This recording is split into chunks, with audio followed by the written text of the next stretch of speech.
that whole intro is supposed to represent like where we've been.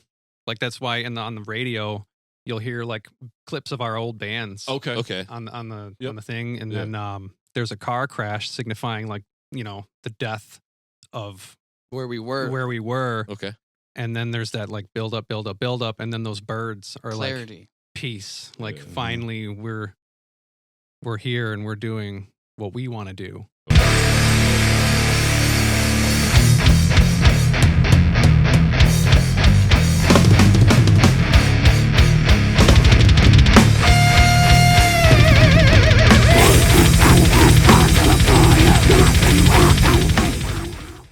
What's up, everyone? Welcome to the Metal Maniacs Podcast. I'm Jay Ingersoll. I'm your boy Mod. What's up, dog? What up, yo? Hey, we got some very special guests today. Hell yeah. Came all the way from the Detroit area of Michigan. We were turned on to these guys because they sent us in a track for our reaction episode. Yep. We already were in love with the artwork, and then we absolutely loved the track. Yep. Like, we love getting blown out by a track on our reaction episodes. And then we kind of kept in contact, and these guys were nice enough to come through. So please welcome the new age deathcore band Neverender. Yeah. Hey, what's up, guys?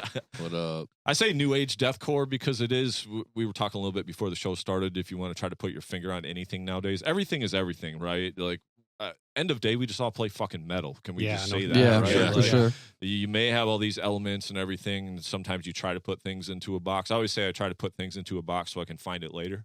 Huh. You know what I mean? Not because I have to be the guy to label something, but I'm just kind of like, where can I find this later? It's more of a type A personality thing for me, right? So, Sure.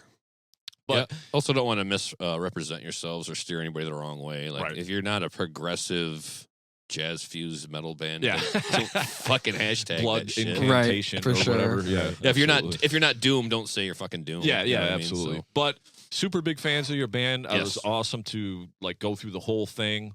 We only got the one taste of the track on the show, but I was like, we were both, after we heard it, we were both like, man, this, give me more. yeah, we want to hear this shit. Oh, And then it was thanks, cool guys. to get you guys here, and then going through the album last night once, and then today before the show, I was absolutely blown away. I was like, man, this stuff is so damn good. Yeah. Thank you. All praise. The only Thanks, thing I brother. didn't like about it that you guys don't have 3 more albums that I could listen to. Well, we're working on a second one. Yep, It's it's coming. We Awesome. got Cool. 4 songs demoed out so far. I mean, like not completely, just the meat and potatoes skeleton tracks. But I'm very excited. I have to say that these new songs, they're gonna blow Alpha Wave out of the water. Oh, okay. yeah, I agree. Yeah. Okay. So before we get into all things, or as we're getting to all things Neverender, say who you are and what you do in the band for me, please. That way we can get the voices acclimated. I'm Mike, and I play guitar.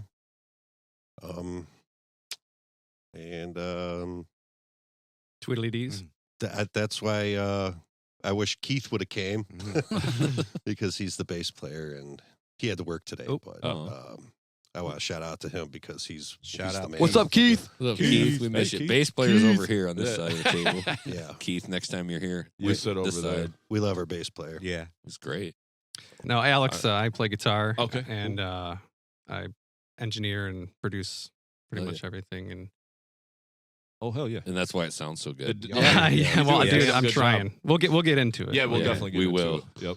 I'm Justin Savvy, the metal vocalist of the band. Mhm. And I also help with the producing part of it with the metal vocals and the lyrics. Yes. I love it. I'm Ted. I play drums, and I like turtles. Hell yeah. You do not play drums like a turtle. He Yeah. actually plays upon Oh. turtles. You do, actually. Play like an octopus. Some Donkey Kong country shit. All right. So thank you guys for that. Yeah, I of forgot course. to do that last time, and I like to do I that. should have just so called we you get out last time. Yeah, I didn't even think about it. We just started I- talking, and it was just whatever. I But hate to whatever. interrupt. Next time I'm interrupting. Yeah, just say whatever. I'm here too. Doesn't matter. They're here too. But but yeah. So you just want to tell me a little bit about the history, like the bands that you guys played in before. Like I said, you guys said you've been doing it for a while, so I just kind of interested in your place in the scene and all of that. And if you want to start here, Mike, that's fine. Yeah, me and Ted started playing. 04, 05? Around I then, think yeah. is when we started our first band, Flesh Eating Flesh. Okay. And he was in bands before even that band, but I had my brother was in a band, and he played at what was it called? The Hive. Yeah, it was the Hive. It It was was- like a little building where bands would rehearse. Yeah, it was So a we practice just- space room for rentals. bands. And my brother jammed there. He's like, "Hey, these guys are looking for a guitar player." I ended up trying out over there. Then I was in that band for the next 8 years, and that was kind of the end for me jamming and playing shows, because then after that I had a family, raised a family and all Okay. that. And Ted he kept on going after that band with Oh, a lot of bands. a lot of bands. We'll get to yeah. me Okay. eventually. Yeah. But yeah, that was, it's great to be back and doing this shit, man. I love it. It's great to have you, man. Yeah, man. Oh, yeah. So what Thanks for about stepping out of the shadows. what about you, Alex?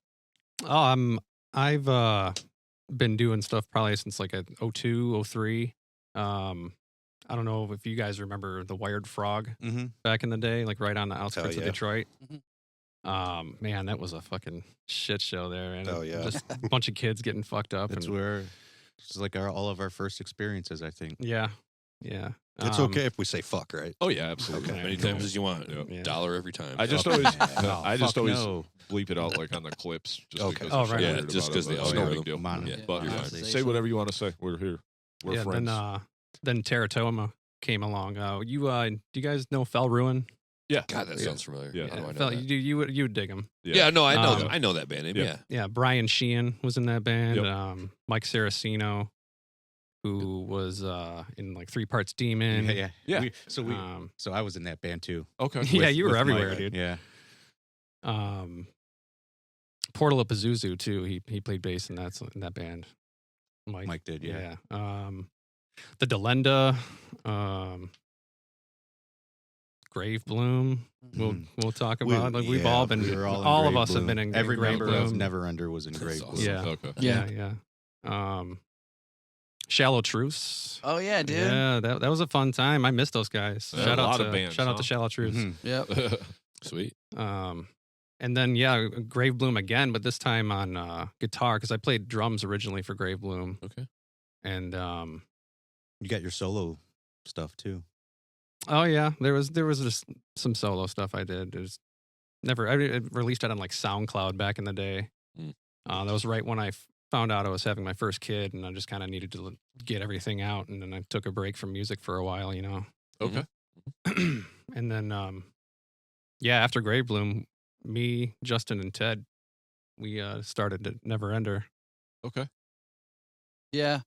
And so yeah, I'll start from the top because I was gonna jump in there and say, because Grave Bloom did break up, and then we had Mike join again, and then Alex join, and then we broke up again. You know what I mean? Yeah. Grave Bloom kind of broke up twice. So for me, I was in a Kinda my band. fault.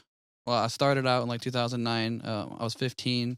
I was in a band called An Improper Burial, and we played like the New Wave. I think it's called the New Wave or the Sonic Age or something like that over in Romeo a lot. And we played the Ritz a ton. And then that band broke up. And then I was in another band called the Nautilist. That band broke up. And then I took a break for a long time until I was in a band called Clarity. And with that band, we recorded like a 5-song EP at Dreadcore. It was cool. First time ever being in like a big studio. It was nice. Oh, yeah. Shout out to Josh from Dreadcore. He's actually really fucking sweet. Yeah. I've heard some stuff out of there. It's all been really good. Dude, yeah, they had sweet like skateboards on the walls with like Within the Ruins and How Followed With the bands that he Yeah. recorded, like stick down the back of the skateboards. It was cool. Oh Oh, yeah. yeah. And then I was in a band called that band broke up, and then I was in a band called Grave Bloom, I think, right at there. No, Dead Planet. I was in Dead Planet Oh for yeah, a Dead while. Planet. And that band it hit hard, but it fizzled out fast. And then Grave Bloom. And that band was like one of the most successful bands I've been in until like near the end. I was taking photos with people, signing stuff. I felt like it was getting really real, and then it just cut off. And then It's kind of a weird situation. With yeah, some kind of like backwards, no conversation. Like they're gonna remove me from the band and then take new singers without even talking to me about it. And then Not us. yeah, Yeah. not these guys. Word. And then basically we started Neverender, and that's what the song Mutiny is about. It's about how one of the members tried to just kick me out without even talking to the rest of the members about it, and then that now Mutiny. the world knows. Yeah. The old unilateral discussion there. Yeah. Yeah. And now I'm in Neverender, and with this band, every time we play, it feels like where I picked up where I left off at. Like all the fans are still, "What's up, Justin?" and everyone's all happy, Oh, and yeah. it feels good. You're Everyone definitely loves the Justin. face of. You're the voice and the face of Yeah. everything we do. You guys are everything too. Well, it sounds like you bounced back and didn't let it get you down too hard, too long. No, dude. Alex came with the instrumental for Mutiny. Bam, bam, bam, bam. And I was That was like, the first song that was written. Yeah. yep. And I had all the rage, and then it just took off from there. Like it made the sound. Yeah, that whole song is just fucking pissed. Yeah, I was happy with that. Yeah, so we'll kind of get into that. There was nothing else before Alpha Wave. Alpha Wave was the first thing you guys put out then? Yeah. Mhm. Yeah, Okay, right. cool. Well, that makes it easy. There's not. Ted, did you want to go a little bit? Just give me a little bit of history. I know you're a drummer, so probably, and you're a sick drummer from what I'm hearing on this record. So you must have been trying to be poached by everybody, huh? Yes. Yeah, I get. I'm looking for a drummer right now. I've been too. asked. Oh, damn, there it is. There it is. Should've brought Keith. All Show's business over. all Yeah. day. Same drummers fucking are hard breath. to come by. I keyed. But yeah, Go I- ahead, buddy.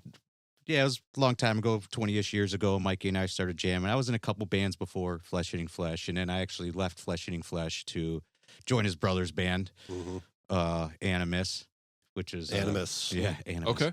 And then what Animus broke up, and then we started 3 Parts Demon with the bass player that he had in Teratoma, and then I took a pretty long break. 4-ish years, maybe 2018 to 2020. When I started jamming with you, 2021, 2020. 2021 maybe. So you just stopped playing drums, or you I just yeah. I don't know. This is one when I was talking earlier. You know, it's like a roller coaster. It's one of those like kind of troughs in the scene, and but now it's coming back. Grey Bloom needed a drummer. I threw my hat in the ring, and after not playing for like 4 years, boy, oh boy, I was definitely not cut out for that. Oh, But they didn't kick me out, so that was kind of cool. I remember when we needed a drummer from Grave Bloom, and I was like, the band's going to break up because we can't find somebody. And then he DMs me these videos of him drumming. I'm like, and he's good. They were the worst videos, just really quick with my GoPro. I hadn't played in a while, and They were impressive, bro. Don't sell yourself too short.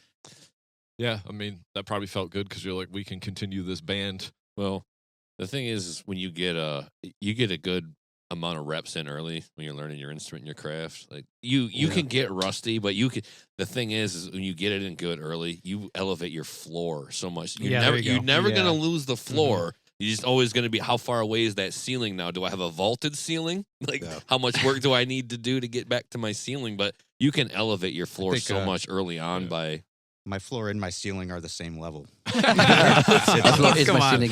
min-max. Yeah, nice min-max drummer here. Yeah, it's like muscle memory. You know, you might lose it or whatever, but it comes right back to you as long as you built those muscle fibers before. Yeah. So, you know. Knock some rust off. But yeah, so what made you guys decide, like, the first thing we're going to do is just a full length? Like, fuck it. Like, some bands come out with demos, some bands come out with EPs, but we're like, we'll drop 9 on your ass. This guy. Well, it didn't really start that way.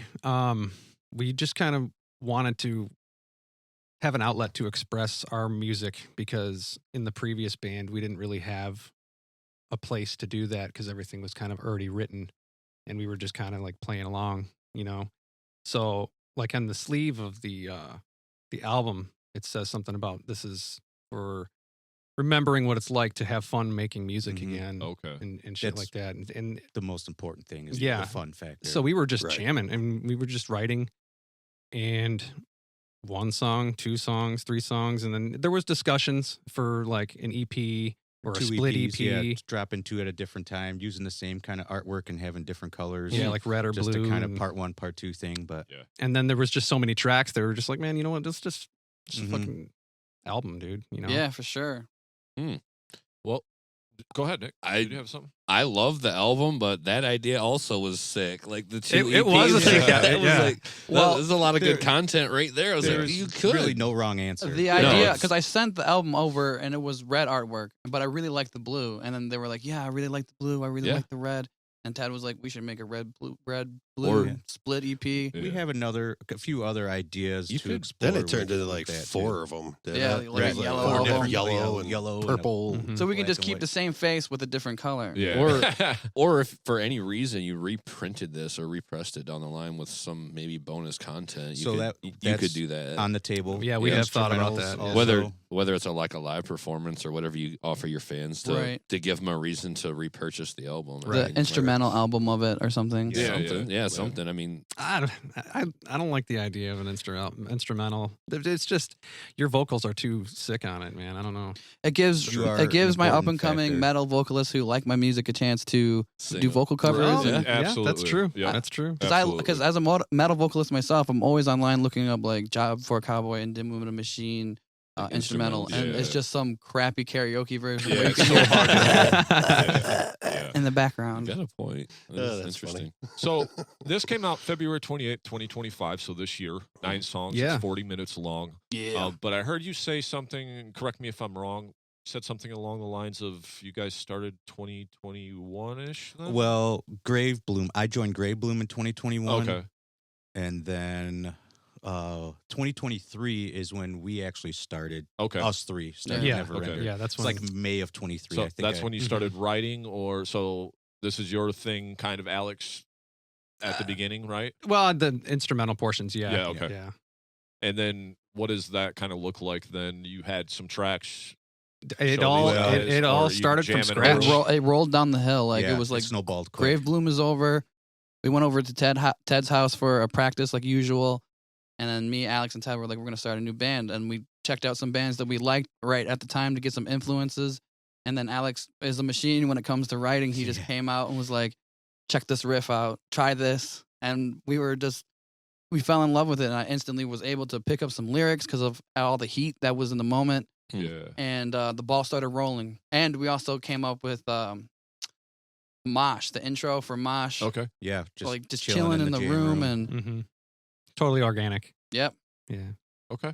Cool. Guys hit the floor running. The way Yeah. he There can- was no he can demos just- ahead of time or anything like that. Yeah. We just. Sorry. Go ahead, Ted. Well, just the way you can just hammer them out. You know, we can leave practice one night and then you're sending us a new song. You know, the next morning. That's dope. Well, yeah. take I mean, my when. morning shit. There's a new song. That's sweet. Yeah, I mean, I spend a lot of time at work writing. Me Like, too. I do most of my writing at work. Like, Oh, that's helpful. yeah, Yeah. like I'll just have stuff in my head, and I'll just, Mm. you know, It's all good. knocking on tables and shit, and just Yeah. I'll record like a clip of a section on my phone. So you Before I like get back. mouth it? Like, Yeah. That's cool shit. Yeah, That's Everything. crazy to me. It's like a That's- different language. It is. Yeah, it is. That's how most of us communicate. too, Yeah, when we're it's trying to- weird because I've written riffs in my head, but I kind of have to have an idea of the song beforehand. Like I'll be sitting there thinking at work, like, what's the next riff I'll go into, and then I'll have to go through the few riffs and then be like, okay, that might sound sweet, or how can I change this riff? But sometimes it's hard. That is its own language when you Yeah. just can like come up with something in your head or whatever Mhm. without the guitar. in your hand. Also, he's good at tying stuff together. If like he'll create a song, but then he'll use his cadences and stuff to bring something together. more Yeah. rhythmic. Yeah, I Yeah. notice he's really rhythmic, and we'll get into a little bit of that as well. sure. So then when did you come in, Mike? What does that look like? The three of you guys started jamming, and then So our first singer, mine and Ted's first singer, Brent, great dude, man. And he calls me. He's like, dude, you're still alive. Mhm. I'm like, yeah. He's like, well, you jam, and he's like, got to check out Ted's bands because Ted's bands are awesome. So I'm like, okay, and I think I hit up Ted, and he ran into him. I think at Lamb of God, was Yeah, it? Mastodon, Lamb of God. Yeah, we were both at Lamb of God Mastodon show. I didn't converse that much Oh. during. I was feeling pretty good. We'll put pre-gamed in the parking Yeah. lot. Oh, So there you that- go. Yeah, It's so- cheaper. That's how we do it. yeah. It's cheaper. So Damn right. homeboy calls me up, man. He's like, it's like 2 weeks later. He's like, you want to play this show with us? And it was a Grave Bloom show. They're still in Grave I Bloom. think it was Oceano. Show. Yep, it was it was an Oceano show. a Living at, Chaos tour. Yeah. at the Sanctuary. Okay. And then I'm like, fuck, man, 2 weeks, you know? I'm like, so I learned their set in like 2 weeks. He did. Yeah, Grave And Bloom set. we played that show, and then I didn't hear anything for about a month. And I told everybody, I'm like, hey, I'm in this band, Grave Bloom, and, you know, everybody I work with, my family, all that. Month later, they're like, okay, so it's not Grave Bloom anymore, and it's Neverender if you want to come play in this band now. I was like, have them go around and be like, oh, yeah, it's Neverender. I know. You know? I just learned the You're making shit up. Wrong band name. Yeah, Wrong right. band I name. quit Grave Bloom again. Yeah. And because he had just rejoined Grave Bloom again, so he played one last show with Grave Bloom. He played a show with Grave Bloom. Meanwhile, we still had kind of Neverender sitting in kind of limbo. Like So- Grave Bloom was cool, don't Yeah. get me wrong. But like I said, I learned the set in like 2 weeks. Right, and then it was just like, And now it's time for Neverender. like learning this stuff, it was you know, No, like I was the gonna first. say you're not learning this I until felt And so bad, I'm too. pretty good at learning stuff and listening to stuff by ear and all Sure. that. And this is a lot more technical. than Yeah. that. Oh yeah, it's- So I love that challenge. You know, that's always been Yeah, what I this- was good at. It's you definitely know? harder to play than the Grave Bloom songs. So pretty much they'll like they write these songs and stuff, and I came in later and I just like sprinkled my Mikey stuff in there. Okay. yeah. You know, And to me, like I listen to it. To your point, like I hear a lot of technical yeah. riffage. Mhm. That's why I like to tread lightly when I start throwing adjectives out. Like, what is your band? And I'm like, well, it's kind of like a technical It is deathcore Well, thing. the If you song, want to go there, the guitar player Alex here and the songwriter, he's actually an awesome drummer. Yeah. He's a drummer Yeah. That's first, why it which sounds makes like that. it's very pattern oriented. Yeah, it's Yeah. a different kind of technical. It's So- more of a right hand rhythm technical as Mhm. far as like a shreddy left hand obscure Totally. like Well, and I- neoclassical Yeah. shred technical. And so that- and like, we it's both- a different type of technical for sure. Totally Yeah. agree. Right, and we both play like that. We're both like rhythm players. Yeah, you know? really right hand dominant with Yeah. all the patterns and stuff. Yeah. It helps that you were a drummer, Alex, obviously too. helps me a lot. Yeah, I bet. Because then he's a whole lot. Because if he's writing something in his head, he's probably like knows what the drum Right. or Yeah. at Oh, least yeah. where That's the what he's snare goes, right? You know, like so what's So- that dynamic look like? Are you programming drums since you're in the He's- studio yeah. and He writes basically the majority. yeah, I and kind of do what he does. I sprinkle my little little Ted does human, stuff. human touch on Yeah. it. It's a lot easier to Mhm. get a drum fill out of you than a drum programming Oh, machine, I think. But He's really good at what he does. yeah, Yeah. you So, got yeah. that part down. Yeah, everything on Alpha Wave is all programmed. okay. Yep. Yeah.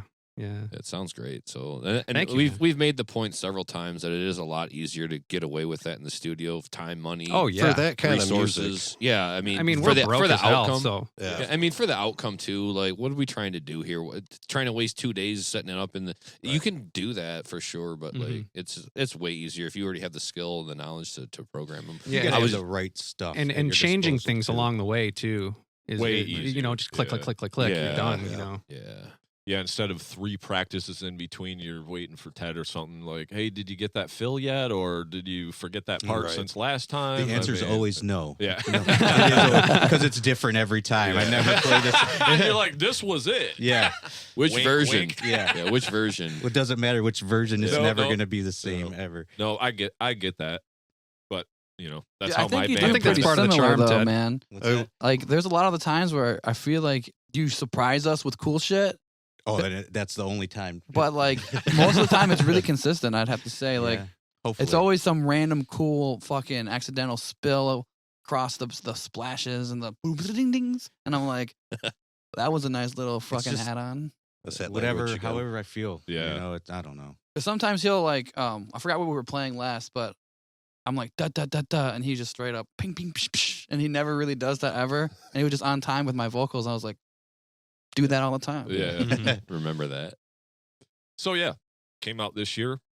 Went up to about where we're at, February 28th. You guys got 9 songs. Me initially listening to this, disregarding the one song that we listened to, but as a whole, first things first, if you've ever heard this show before or heard me talk in real life, I'm always talking about vocals and vocal patterns and how it can absolutely ruin metal music and a lot of stuff I don't like because it'll absolutely destroy it. You do an amazing job just with your variety, with your vocal patterns. with the fact that you shut the fuck up for a lot of the time. And that's what I want to hear from a vocalist. You don't make dinosaur noises for 3.5 minutes straight over the whole album. You can do all of that, and we'll talk a little bit about that, but I'm just giving you my initial thoughts of the album here. Thank you. But absolutely, I loved your choices on it. I love some of the different approaches to it. We talked a little bit about the rhythmic and almost hip-hop approach to some of it, and even in your lyrics, it's got this swag and this hip-hop vibe to it, more or less, with some of the stuff that you say. Yeah. That's a little different than the just, mundane, boring, everyday stuff that we get, salt the wound bullshit, whatever. Yeah. Riffs on this are fucking absolutely killer, man. I mean, both of you guys, whatever that looks like, I just love the choices you guys make. The guitar tone is fabulous on this thing, but just even the palm mutes, like, just really just rumble in your ears. Like, I mean, just, dude, the riffs are fucking mean. And I love bands that riff, and you guys fucking riff. Thank you, like, man. Thank you. That's It means a missing, lot. I think, a lot in some of the newer music. But when I hear you guys like riff, I'm like, yeah, fucking bring the riff back. That's what we tell you. And I think that helps probably with the right hand, because when you're talking about riffing, it's a lot of, patterns in right hand. It's not all this wanky, look at me, I can sweep shit or whatever. Right. That's cool here and there, but you guys got great fucking choices of riffs. I mean, you said they programmed the drums, but the drums are fucking absolutely fantastic. You can't tell whether it's programmed or not. So wow, thank you. That's a huge compliment. That leans into the production. I mean, I kind of had an inclination about that. Cymbals. But yeah, a little bit of that. But it was also almost. I mean, Atwater does the same thing. Mm-hmm. A lot of people. How many other bands too. have Another sick drummer. Yeah, we've had so many bands sit here now and just say we program the drums because go to the studio for 4 days and play for drum. I mean, we just put out one song. We got 2 more songs in my band to put out. Paid like $2,000 to have it mixed, mastered, and do drums live and everything. It's just 3 songs, right? That's crazy. So being able to program your own drums and have it sound great, like, that's a skill within itself. But overall, absolutely. I mean, the bass tone rules too. I love some of the parts where it was very dynamic and the bass just broke down. That's a great look in the metal genre too, just kind of having some of those parts where it's just not go all the time, where it's all of a sudden like almost a rappy bass drum type thing. And I'm like, that's a breath of fresh air. That can be done and it could be corny, but you guys don't do that at all. You guys like keep it mean and pissed the whole time. That's but there's necessary. like I said, a swagger and a rhythm to it. So for sure, that was my takeaway just of the whole thing overall. So I agree with all of Jay's comments as far as the album goes. But the one thing that did really stand out to me was kind of like the hip hop rhythm to some of the vocals. I was like, this guy, he's not rapping, but he's dropping like fry bars on it. Holy shit, fry bars.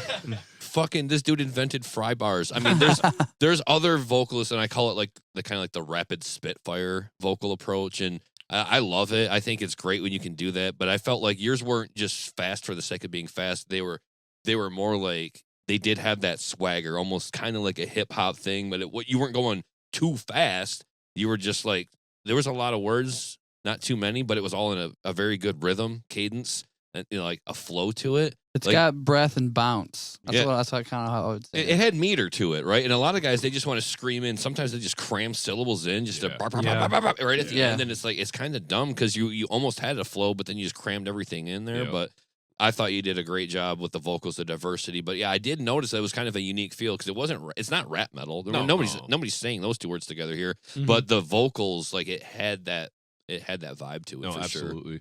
And that's where before we started the show, and I said I seen a few things online, and I didn't want to call you guys something outside of whatever. I just kind of like to put a little moniker on it. But it was something along the lines of like new deathcore. Deathcore. We really don't so care. I was like, as long as you listen, we don't. And that's call the us thing. what Like you want. the Call clip us that I assholes. seen that had that like moniker on it, like that part was. And it could probably be taken out of context, like maybe you guys' shit was all like that, but it's not like that. It's just very sporadically here and there. But it just gives it that extra. What makes Neverender, you know? Right. Like, that's one of those things. I mean, there's a million metal bands and they're all fucking sweet, right? So what makes you guys different? Well, that's a big strong point right there. It's hard to stand out. Yeah. Yeah. Oh, especially now everything's been done. Yeah. Oh, yeah. Every There's 1, nothing 2, original. 3. Everything's overproduced. Yeah. And Everything 1, 2, and 3 riff. Every single one of them's been done 50 times. Right. Every time you write a new riff, you're like, I'm just ripping somebody else off. Like, Totally. It's hard. Steal, though. steal it like you wrote it or whatever. Yeah, It's a yeah, David Bowie book. yeah, absolutely. Yeah. So, you guys mind we break this down track by track? You guys cool with that? Sure. Yeah, man. go ahead. Yeah, whatever you want to do, Let's man. go. Give me your thoughts on it, and I'll give Yeah. you my thoughts. And Yeah, I got whatever, it. So I have a few thoughts. yeah, no problem. But not many. Yeah, I got some thoughts. On I let you this, do so- most of the thinking around here.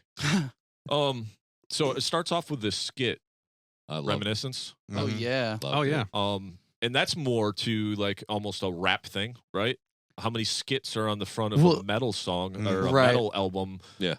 I leave that to Eminem or you know what I mean. That A type million of thing. percent. Yeah, I've always yeah. I always like putting little inserts, audio inserts. Actually, because of listening to early like grindcore or early death metal, deathcore, where they'd be like, "Da-da-da-da-da-da-da-da," and then I will eat your heart. Yeah. Slam.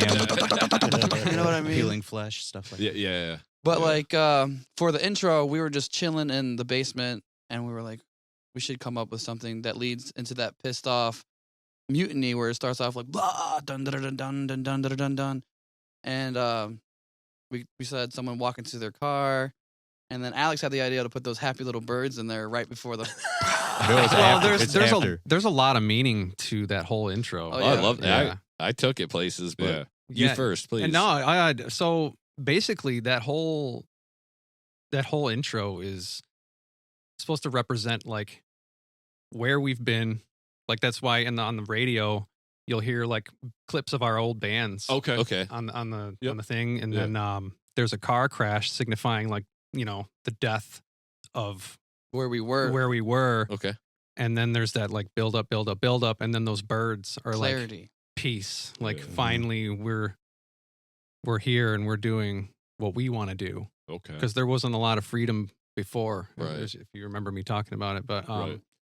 so it was just like breath of fresh air. Like so like here's where we were. Yes, I know I keep hitting the table. It's okay. It's not that big of a deal. Here's where we were. This is the end of that, and here's our new Okay. venture. All right. All right. Yeah, and also my fiance Brandy Marks named the song Reminiscence. She too, did. So shout out to Brandy. Yeah, shout out, Brandy. Brandy. Love you, babe. Big B. Writer's credit. Yeah. She just got a check in the mail. Yeah. Hey, it goes back to my pocket. So Yeah. Yep. All the millions you're making, even That's to funny. kiss those goodbye, man. I And love then- it. I go was going ahead, to say, buddy. just real quick on the intro, I felt like it was perfect for me because I'm like, I wanted to escape. That's what music is for me, right? So when I put on the headphones and I'm like getting in the car and I'm like, this is perfect. We're going for a ride. I'm going to escape right now. Hell And then, yeah. but then I kind of had an idea where this might go. Get in the car, start driving. We're fiddling with the radio, and then kerpow. Yeah. And I'm like, and then it's the birds chirping, and I'm like, oh man, that was great.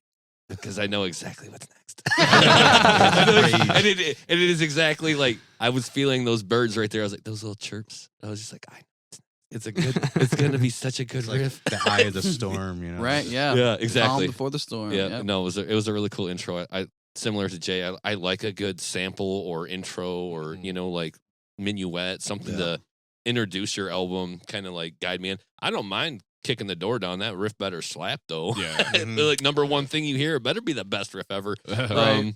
But a nice little 90-second intro to the album is always cool in my book. I mean, it fits. It's nice. And it tells a story. So Yeah. just telling you guys. I like the your story, personal so- take on it. Yeah. I took it to existential places as well. Yeah. I That's was what like, it's for. Yep. Then it goes into Mutiny, which totally makes sense if that was the track that you were referencing earlier about. Yeah, that's the "fuck you" track or Fuck whatever. You track, Yeah. Yeah. I mean, not that anyone harbors anything. Yeah, I don't. No, I don't hate It nobody. was a heat of the moment But, yeah. thing, and I mean that, the But it's inspiration, like you were saying, Yeah. right, Yeah, Justin? Like for that, sure. Like sometimes you're on fire with things, and things influence you, and that's a great influence to be. 1,000,000%, man. yeah. Like the words fell out of my mouth so easily, Yeah. and I had like half a track written, like you're the air that I breathe, the heart that I beat, the whole beginning, and then that's it. And then we were sitting down in Ted's studio, and he comes out of nowhere with like a little bit of shrooms.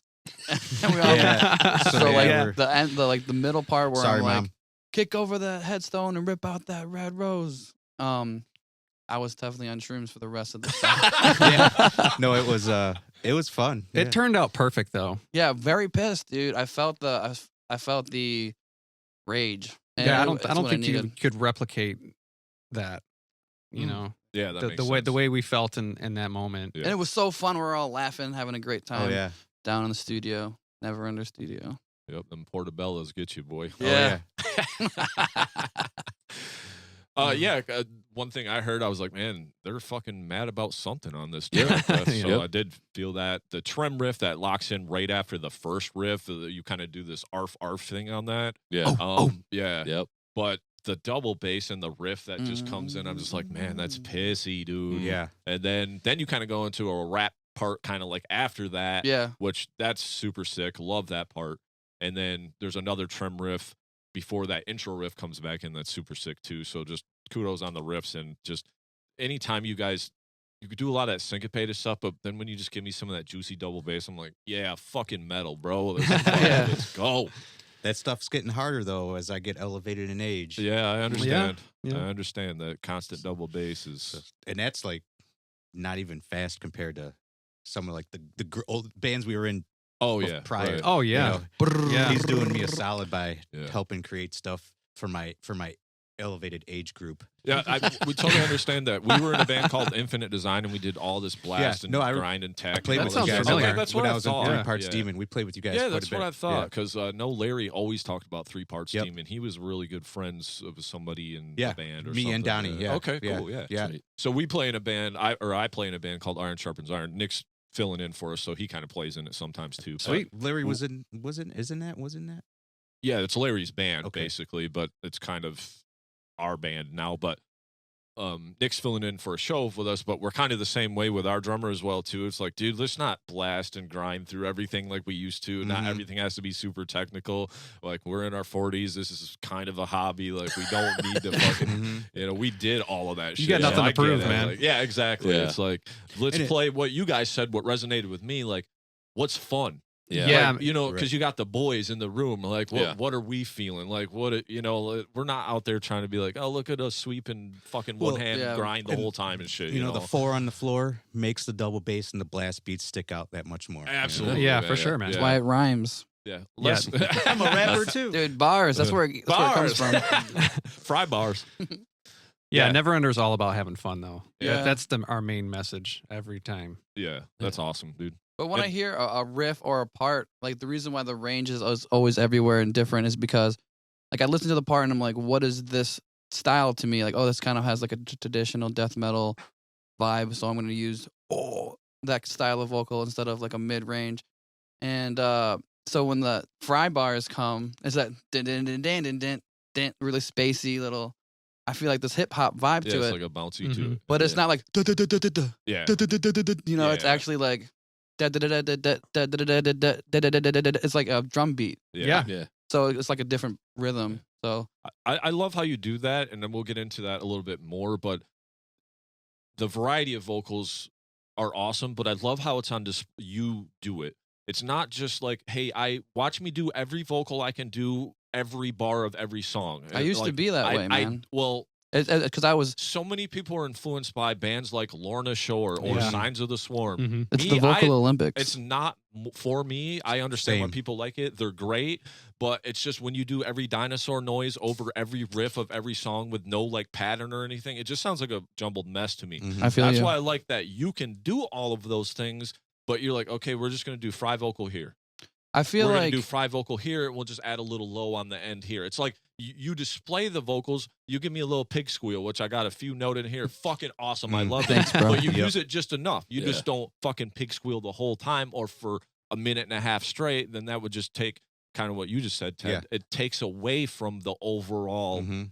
specialness of that part, right? I feel like if you're gonna use polyphonic vocals or like really vocals that are distorted, it better be just over like a bah, and you're just doing on top of it. You know what I mean? And not try to speak that way because you can't really enunciate when your tongue's like yeah, the Yeah. whole right. time. I mean, some people can. Will Ramos is great, but not all the time. I only really use it with high screams for like one section, just a little ear candy, and then Yeah. go back to my regular Yeah. fries Exactly. and mids. Exactly. Sprinkling it in. Yeah. And that's makes it stand out so much more, man. Yeah, I agree. Just like a grind part in a song Mhm. instead of grinding for 4 minutes. Right.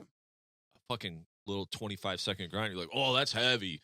But if it's 4 minutes of it, you're like, oh, this is it. This becomes is unspecial. Yeah, Yeah. you know what I'm saying? So I just think I see you do vocal lessons. We'll get into a little bit more of that. But please do me a favor, represent me, and tell these motherfuckers, I'll teach you how to do all these vocals, but let me teach you how to write a pattern, or let me teach you how to shut the fuck up once in a while and not sing over the whole song, because you're ruining the song for guys like me. Right. Vocal rest is very important. I mean, like, the Juggernaut and Malignant, those songs have a lot of words in it. So, like, I'm like, damn, I really messed myself up by having so much. But this the time where I'm not doing any vocals, it's like best riff. I can truly headbang and be a part of it. Yeah. You know, and also when you're on stage and you're looking at the crowd, of course you want to do something impressive. You know what I mean? So you're like, okay, so I'm gonna do some noise like for everybody, just like that. And that's the clip. And I'm like, making our job easy. And I'm just like, you know, gotta hold back on that, because also it will save my voice. Yeah. It'll also be cooler once I really do it, and not just for no reason. Right. Hell yeah. And like I said, I don't want to be the guy that's talking shit about things like that. I'm not. I think I love that music. I think Will Ramos is one of the best vocalists ever. Absolutely. It's just everything he does is so unnecessary. There's 8-minute songs and he sings over 7 minutes and 56 seconds. He even sings over some solos. I'm like, what the fuck are we doing here? Like, dude, we get it. You're good. Shut the fuck up. Like, I'd probably like your band if you shut up once in a while. But that's just my rant for the day. Anyway, moving on. We're going to M.O.S.H. The opening riff just had me. I was like, man, that opening riff is so badass. And then you kind of go into like a little 2-step part in there, kind of like a little rock fucking 2-stepper. That's really cool too. So we were in my basement. He started playing that, and I was like, this all this needs is just and then we kind of built it up, and then Justin goes, do a 2-step part next, and then he whipped it out right there. So it was just yeah. That song was completely organic, just sitting in the basement together. It was really just cool. One session. Yeah. Pretty much. Yeah. I love when things work like that. Yeah. Sometimes when we're jamming in between our songs, we'll come up with this awesome song that just gets lost into the ether. Yeah, we don't pull out the phone and record it or sit down or anything. We just pull shit out of our ass sometimes. Cardinal sin number 1. Oh yeah.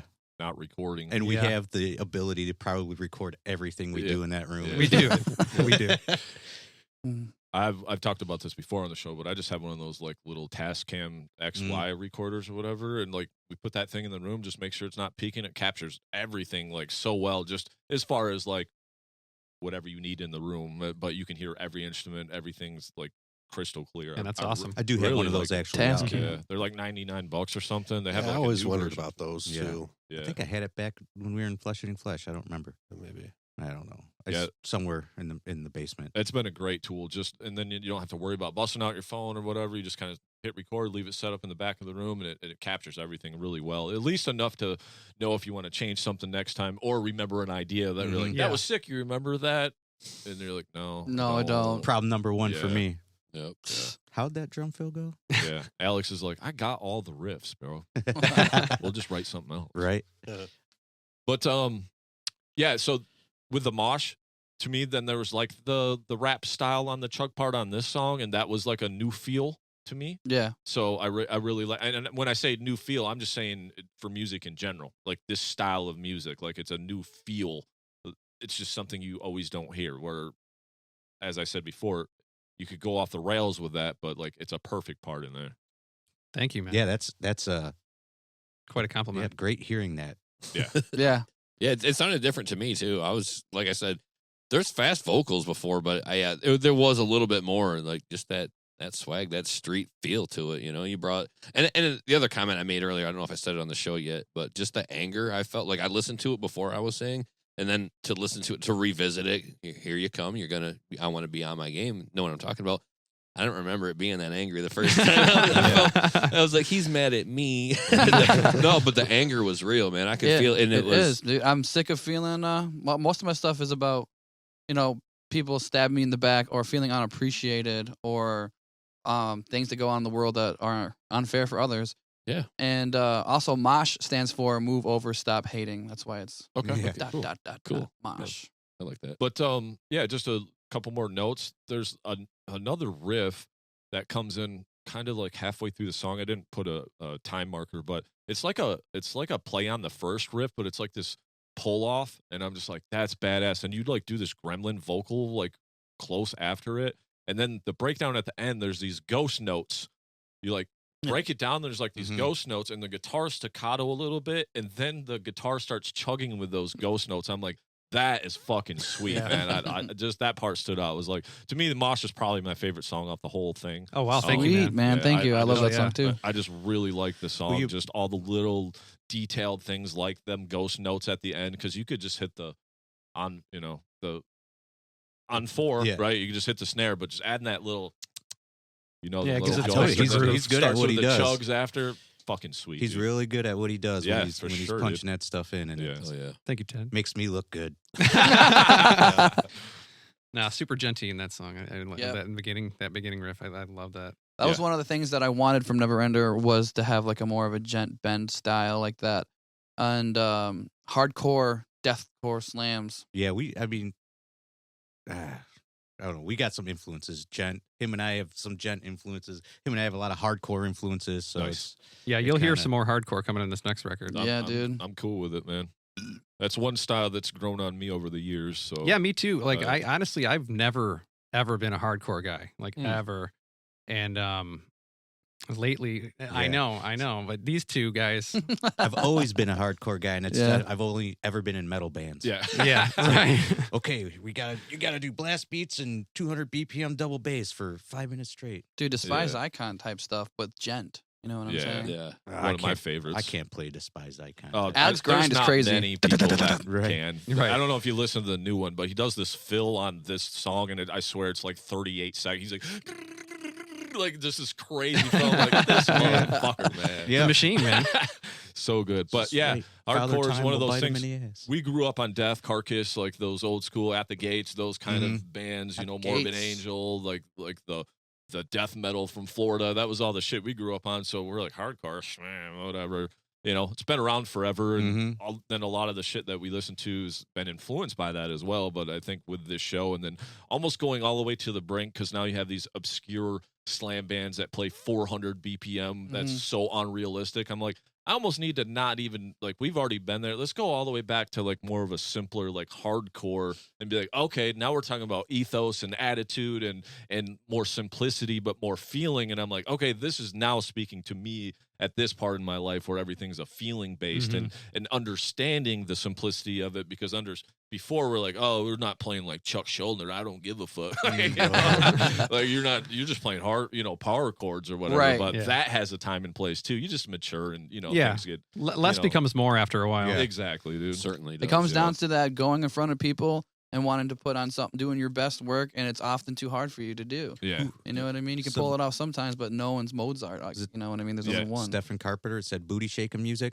Yeah. Booty shaking Yeah. music. Yeah. If you don't shake the booty, then so shake your booty. I think for us musicians, sometimes it gets a little convoluted too, because we always want to play for the other musicians. So that's kind of our fucking wooden stake, right? Like that's the thing that always gets us, because we falling on your own sword type thing. Yeah, exactly. We don't realize that maybe a lot of the majority of the people that might listen to our music kind of don't give a fuck if you're doing this fancy shit. They don't. Is it a good song or cool or what? Nobody cares. Yeah. It definitely gets easier to take a little bit of the mustard off those rolls when you get older, because you've already done the crazy stuff. Yeah. People, Yeah. So for me, I felt like I kind of reached a point. We all have kind of reached a point where time is a very valuable resource. Oh, yeah. You don't have a whole lot of time to sit around and like flesh over these really progressive and intricate riffs over the course of time. You kind of want to like get something done. So you maybe pull back a little bit on the songwriting just to get it done for everybody's sake, to move forward. Right. I mean, not at the detriment of like creating solid art, Right. but also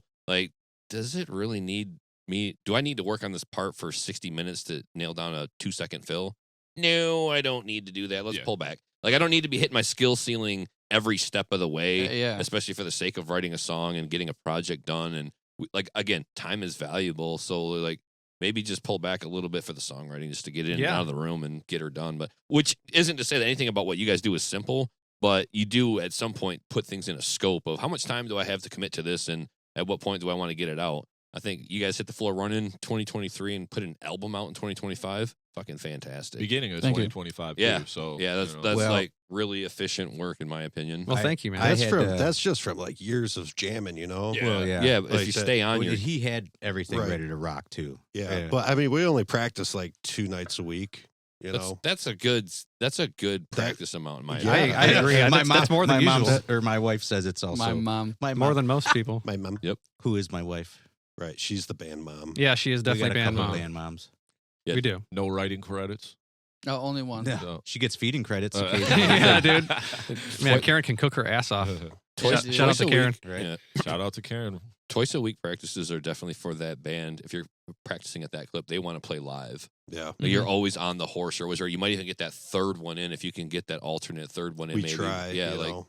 every other Especially right Saturday before or a something. show or something. Yep. Mhm. Yeah, Yeah, that's for the performing band right there. You got to be kind of on that clip, and that's a hungry band right there. Twice a week is almost like no other free time because right. then you just doing chores and fucking Yeah, just living life, or you try Yeah. to stay caught Yeah. up on the Right. grocery shopping, Yeah. the households, and the kids, and but yeah, then you kids, squeeze in. full-time jobs. Well, that's Yeah. also You know. the solid wife comes in right there. And Yeah. handles it. Helps I out. mean, Mhm. I ain't gonna lie, I got it pretty good. Yeah. You do. Super Really Yeah. supportive, Yeah. Yes. That's super good. supportive. Oh, I love, yeah. love that. It helps. It means a Especially if you lot. jam at your place. Mm-hmm. Yeah, so she got to listen to y'all, motherfuckers. Yeah, Karen- Karen puts up with a lot. Him and I were playing in a band before I even met her, and her and I have been together 19 years. Oh, so- nice. Oh wow, That's cool, man. congratulations. That's so awesome.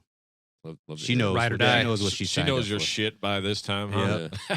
Well, shout out to hosting the bands. Yeah, for Karen. sure. We appreciate. All right, that. yeah. So M.O.S.H, that was only a third song. We get into Malignant. Very cool song. I felt like this one kind of stuck with the Neverender formula, but very heavy, very cool riffs on this one. Another with like some of those double bass parts that are done on this. Very tasteful, very awesome. Really like this one as well. Very aggressive, like pissed off. So, A little audio insert at the beginning. yep. Run.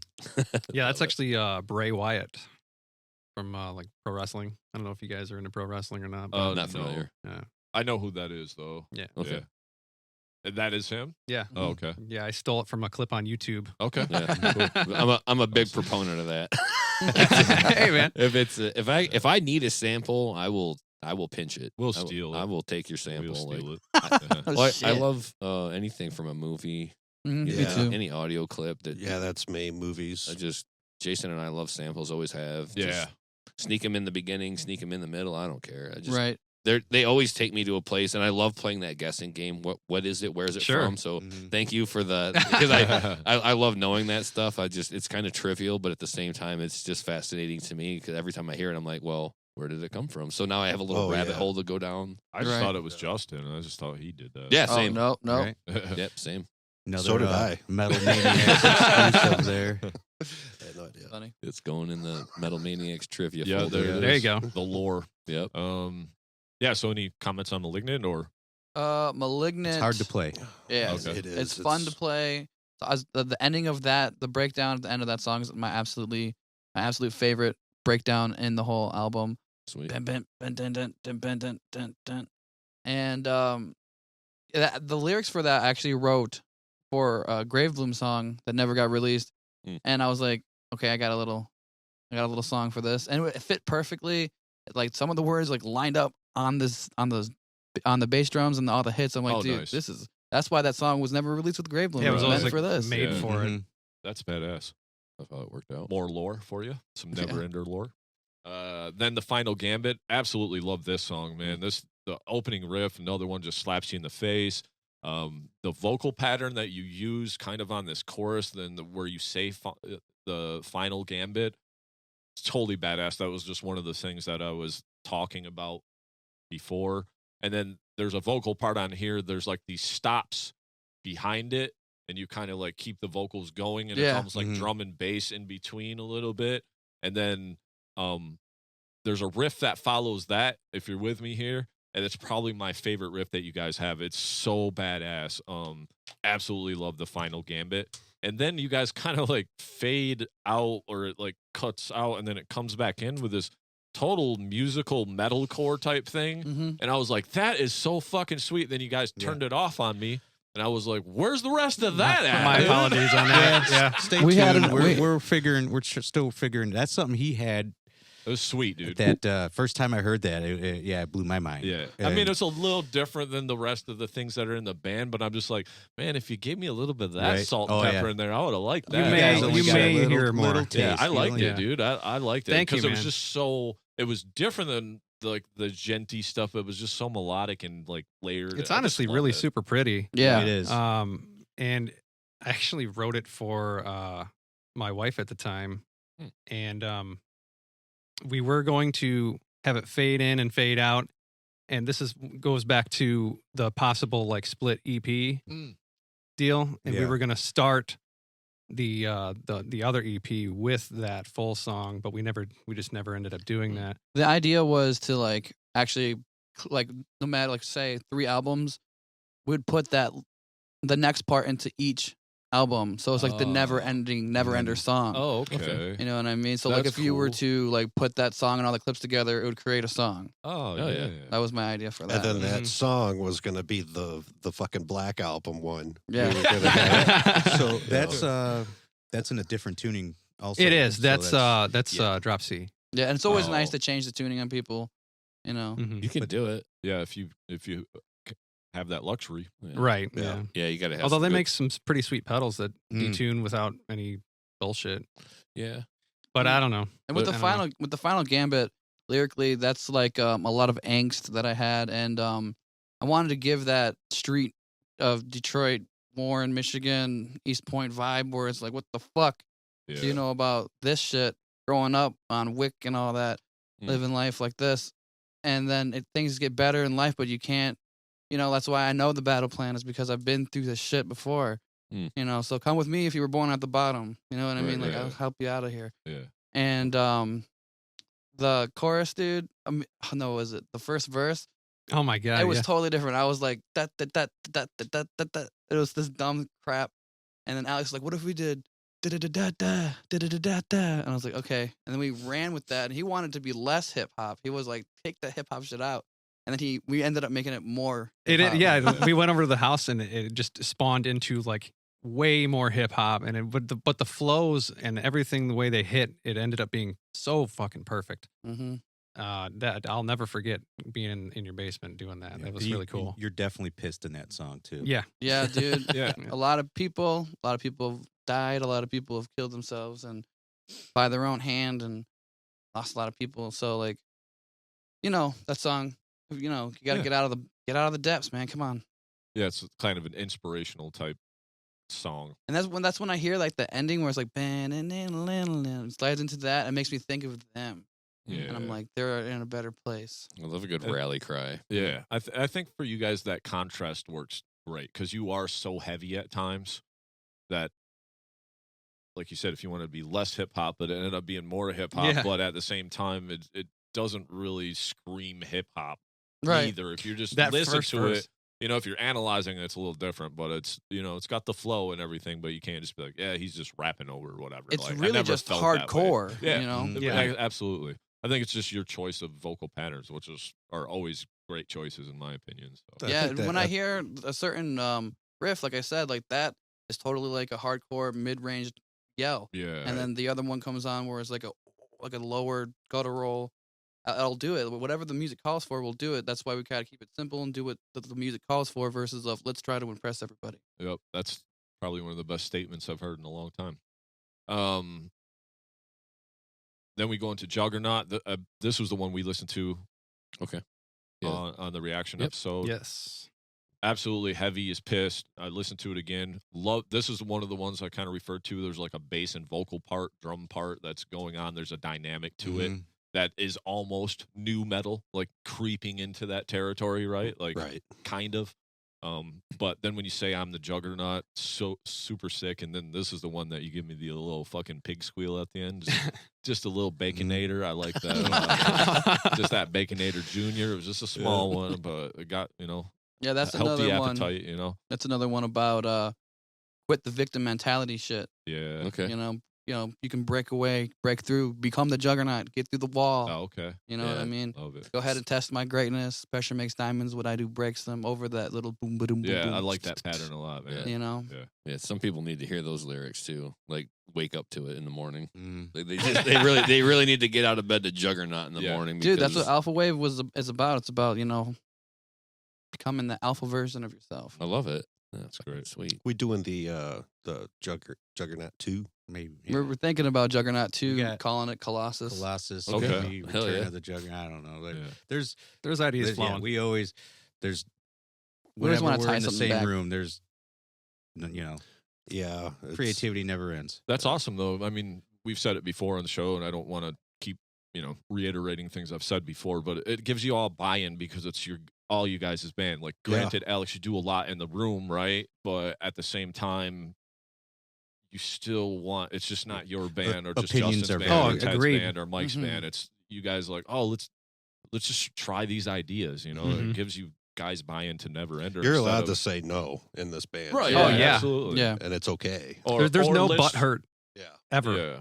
I think the approach is yes and let's try that, or you know what I mean? Like you never know until you try things. Stay flexible. Yeah. Oh, yeah. If someone's idea snowballs into a greater version of Yep. their idea. Yeah. hmm For me, it's always a thrill when somebody actually likes your idea enough to want to enhance it. Yeah. Mhm. Yeah. Then there's electricity in the air. It's like, oh, you like it and you think you can make it better, and then they in fact do because you're Mhm. like, yeah, that part was kind of flat and it did need a little panache. That- It needed your flair, and you made it happen. And now it's so sick. I love it. It's not mine. It's ours. Yeah. Yeah. And we can raise this thing up together. And that's how it feels like every practice. Nice. When we practice together, it's always like I go home like that was a good practice, Yeah. man. Like I feel great every Right. time. And Feel then changed. he always comes back with the additional flair. Mhm. So Yeah. Yeah, and then Justin and I will just sit there and we could fucking talk all night about ideas, man. Yeah. I go home from either the podcast or yesterday I jammed with Jason, first time in a long time, and I'll just talk to my wife. I'm like, I gotta share this excitement with you. Like Right, the right. energy of the room for the last 2 hours now dominates the rest of my day and carries over. Yeah. And like we can harness it and use it to our advantage if you want to do some A family million stuff now. percent. Like Hell yeah. but that's how I come away from a lot of these meetings, like just sharing these conversations and these thoughts with Mhm. similar minds, like minds, musicians, people that you want to see do well, Yeah. love what you're doing, but also like for anybody else listening, kids that are maybe in high school right now, like what we didn't have this when we were 14 or 15 years No, old. sure. This didn't exist. Right. So Right. now if there's kids listening, they're figuring out like you can write music like this. Takes a little bit of time and practice. You can do it right out of your own home. You can. And you can find some friends with some buy-in and really have yourself a top tier professional band rolling out. It does take time. Hardest part is finding people. yes. Yeah, that is Yeah. the Hardest thing really to biggest. I There- The right people. I was So- looking Yeah, at there you the go. right the people. right yeah, people. the right people. The So- right people. Go ahead. I was gonna say, you want to finish? What No, you were that- saying? I didn't want to interrupt. No, that's it. Okay. This just brings me back to an earlier idea because I heard all these band names that you guys said you were in, and is that because there's just that many musicians in your area in Detroit? It was easy to get in other bands. I mean, I know some of it's incestual too because it's like, oh, I played with Ted in this other band, and Yeah. blah blah blah. I know some of it's like that, but around here, there's like 4 bands. Well, Like, I mean, there's Yeah. more bands, but like, how many people have we ever jammed? We've been playing together, even though he's not in the band I am in right now. We still write music together. We've been playing together for 20 years, and it's been like that with the other guys in my band too. So we only have so many to pick from. There's not many guys, drummers yeah, of your there caliber. was. Yes, I mean he's also top tier. Oh yeah, drummer. that's right. You drum Um, too. So yeah. And he was playing drums in Teratoma when I actually first met him. We stole his bass player for 3 Parts Demon. You did. Oh, okay. We did. Oh, Alex. Well, he was doing double duty. He was doing Yeah. double duty. Yeah. Yeah. But I don't know. Like we've all.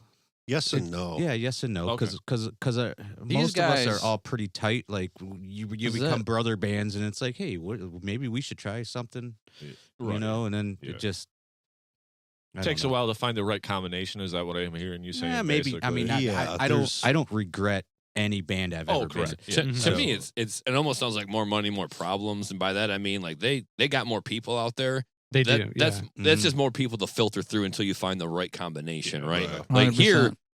there's a limited. It's a smaller pool Sure. to fish from. Oh, sure. And so you kind of already know everybody and who you're going to even ask in the first place. So we kind of know each other, and maybe there have been some flyers taking on some people here and there, but we kind of know who we can work with. Whereas you guys have a much larger population out there. Once we hit, we're all pretty much the same age. It's you're jamming with guys you already know. Because there's 20-year-olds that are just killing it, but they're not going to want to step foot on stage with guys that are close to retirement. Yeah, they probably got a whole other vision for themselves at that age of what the career trajectory will be in their rock star minds. But when you're doing this thing at our age, you're doing it for the love of it because you love hanging out with these guys and because it means a lot to you, but also like, man, there's nothing like it. There's next to nothing like being on a stage. No, 100% too would gladly go play in another state, in another city. If we're wanted, someone asks, we have the time and the ability to get there. We don't want to just buckle ourselves to the stages in Detroit. Yeah, Detroit area. No, absolutely. You still got to make it a hobby. That's kind of, like I said earlier, mentioning my band, it was like, we're a hobby band, but we're going to play in Detroit. So it's like, you want to play outside of your wheelhouse, so we'll go south or whatever. But, at a certain time is when the families and all that come in. That's all things that you got to be mindful of, not the 20-year-old kid that's just shredding or whatever, Yeah. But the nice thing is you guys got all of the, reality and all the reality checks of life where that 20-year-old doesn't yet, so. The wisdom. Yeah, absolutely. So discipline. Yeah. So moving on, Blurred Reality. To me, right off riff, I was like, this is a metal riff. Yeah. Yeah, that's one of my favorites on the album. It's kind of like power chordy a little bit, but it's very metal. For me, it almost had a Gojira part. feel right in the beginning. Yeah, very metal. And then the breakdown where you say, I watched you suffer or whatever, then there's like the breakdown after that. Super sick. And then you do this low on here that reminds me of that like Travis Ryan type low on this song. And you only do it the one time, and I can't reiterate how many times I really love that because it's just this little section of the song, and I'm just like, man, Is that the vocal, Golem scream? No, he's talking about you do like this low, and it's like a Travis Blurred. It's like a Travis Ryan type low that he does quite frequently. I got to think about which part it could be. Is that the breakdown part there? I think it's after that. I didn't put no time steps because I'm just listening to it and then writing notes as I go. So that's a hell of a compliment, though. Yeah, man. dude. Thank you. He's like one of my favorite vocalists too. Yeah, it's just this low that you do this one time, and it's not like your other lows. It's just a small little section. I'm like, man, that's fucking sweet. It's probably a traditional death metal. Like, yeah, kind of, but it's very enunciated. It's not like so Cookie Monster low. It's more of like I can hear what you're saying, And then the double bass part towards the end there is really fucking sweet. But I really like Blurred Reality a lot. So thank you. Any all bangers. Comments or thoughts? That song, a lot of it was actually. This is the first time I ever let another member of any band I've ever been in write any of my lyrics. And Alex Fuhr over here, he cooked up most of it, but me and him doctored it up together in the studio. And it's a very deep song about battling with addictions and trying to make people see themselves. And I do it with metal, so they're never gonna understand what I'm saying. Right. And making your priorities right. Yeah, making your priorities right. And also how hypocritical of me, because I am just like you guys. I fall short. Yeah. I have my battles to fight, my own addictions to shit, and then that's what it's about too. It's all the world's fucked. Yeah.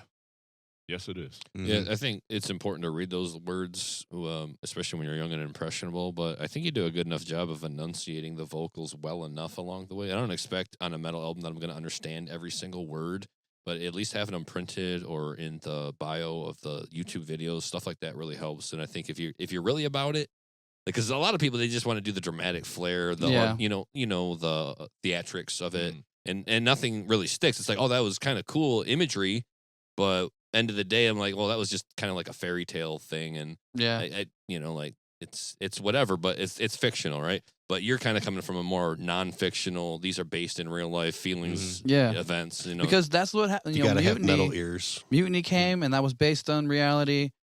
and all of it it's based in what's here, not Well- like what cool thing can I say over this part. And our yeah, boy, what's super metal that I Yeah. can, Yeah. you know? well, we always got a lot to say about Chuck and what Chuck said from Death. Chuck Schuldiner, he's like, you can write so many of those satanic lyrics and the demons coming up out of the hell gates, and it's like, well, that's all fictional, man. Like nobody's believing in that, but like the real shit that happens every day on the news and in your life every day at work and all that, like that's something people can relate to, and those are some of the scariest things that happen every day. The reality is really scary. You Yeah. don't you Yeah. need to invent some fictional scariness for me. Yeah. Like I'm not really bothered by that, but the way you spit it, like I really appreciate it. It's Thank good you. for them kids to read that stuff, but also like I was gonna say just thank you for spitting it like that, because some people do need to pick themselves up and not have that victim mentality or Yeah. or get up and be that juggernaut. All these things that Yeah. I'm hearing you say, like they're meaningful. I love it. Yeah, dude, I care about music. I care about my words. I care about people. I love it. Especially the okay, ones that care about the music that we put out there for them. Right. You know? Yeah, Absolutely. amen. And Yeah. also when my children get old enough to even care, like I pass away and they're like, what the heck was he even talking about in this? I'm going to look at the lyrics. They're going to see that it's not a bunch of the demons come from hell Yeah. or whatever. Yeah. It's actually like, hey, there's some wisdom from your father in here. Yeah. I love it. That's cool. Yeah. All right, then we go into Leeches. This one was, I would say this to me would be like your almost most new metal Agreed. track. Mm. Yeah. Because it starts with like the new metal bounce. It's not necessarily a new metal riff, but it is bouncy to kind of start. Where that's always a cool groove when you can make that work, and then you kind of kick in the doubles with that same riff. Like after the first few, super cool. And then this one does have the bass and drum like burst dynamic, new Mhm. metal.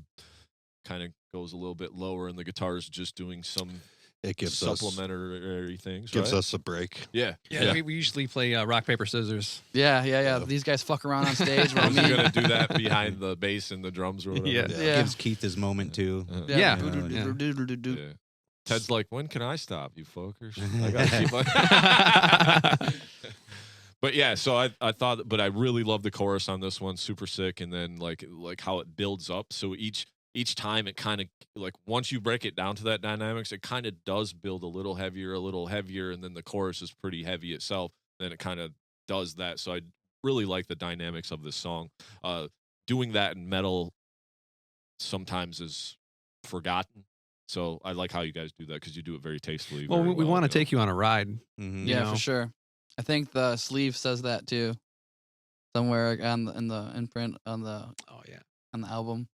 Oh yeah.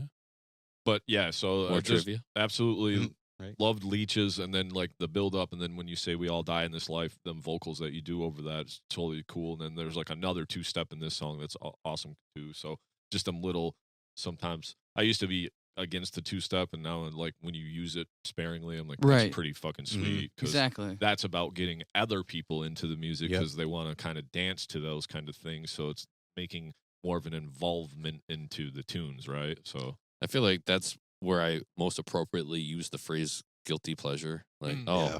oh, good. Ah, you caught me. Fuck. You caught me enjoying a good old fashioned 2-step. God damn Yeah, it. dude, for sure, man. God damn it, you got me. It is good. It took me a long time to own it. yeah, To really just be like, it's not corny. No, it's actually, it's kind of fun. Dude, I like it. Starts out learn with one of learn to these, 2-step, and then it's and you'll start loving the They're- music. It's fun. I think I just needed other things surrounding it. Yeah. You know, like Yeah. what you guys are I doing. was Like, I was the same way forever. yeah, I- because if I can only count on like a Welcome. power chord progression going on around in and around it everywhere, it's just kind of like, well, I need a riff. well, I need something. that beat itself, like it all determines on what's over the top of that beat. Because if it's some happy major key shit and that beat's going Yeah, on, you're yeah. like, this is garbage. Yeah, Like, for get the fuck out of here. It's not metal. But if it's like some dark, heavy shit, and you're like, and you're like, okay, now I'm fucking around with this Yep. 2-step because that beat's already a happy beat. Yeah. So you Yep. got to be very careful what's going on over that beat Yep. because it can become corny real fast. So- Right. Right. But when it's used well or sparingly, awesome shit. Yeah, so with Leeches, it's like we all die as a slave to something in this world. Whether it be like you're a slave to your work, you're a slave to drinking, you're a slave to worshiping God, you're a slave to your children, you're a slave to your husband or your wife. You know, so like no matter what you do, even if you think you have all the money and everything's fine, you're actually a slave to something, to yourself. It's like an ego thing. And I'm just letting people know, you know, you don't have to be. It takes a lot of people to break the wheel, man, to reach that level of I don't want to say disassociation, but maybe a detachment. Yeah. It's like it was the shrooms. Yeah, I was gonna say, like getting that level of wisdom and zen, like it takes maybe one good dosage of the shrooms. No, honestly, I barely ever take psychedelics. I think that was like 2023 is the last time I ever did anything like that. Yeah. And it was the smallest little bit of shrooms, but I was just watching, so yeah, I didn't. You're shroom watching? No, I mean, I didn't have to do anything except watch them record, so I had more than a so small you were, amount. Yeah, you were in the You could actually hear me laughing in the end of the at the end of Mutiny, there's a laugh, and it's freaking Ted. And it's me laughing my ass off. That's sick. This episode laugh. We had to keep that. Yeah. This episode needs to have like a trivia fact counter going on. So ding every time. There's just one small little cap of penis envy in every album. I think it might have been penis envy too, actually. Well, you see, the thing with that is just that, like, when I wake up in the morning, I listen to psychology. I listen to philosophical talks with Alan Watt and a whole bunch of Buddhas and gurus and all that stuff. And then I started like listening to the Bible and started listening to anything that could show me a moral value, something I could write to. And I was just trying to find a good story. You know, like what's the best story that ever was made, so I can learn from it. So I just keep my ears open. Star Wars is great, dude. Star Wars is great. I'm not a Star Wars. I love Star Wars. He loves. Don't let him lie to you. I'm actually a Star Wars. Rip down baby. this thing. It's fucking Luke Skywalker. It's pretty damn good story, though. I'll tell you that. Yeah. At least the first ones. Yeah. Right. Yeah.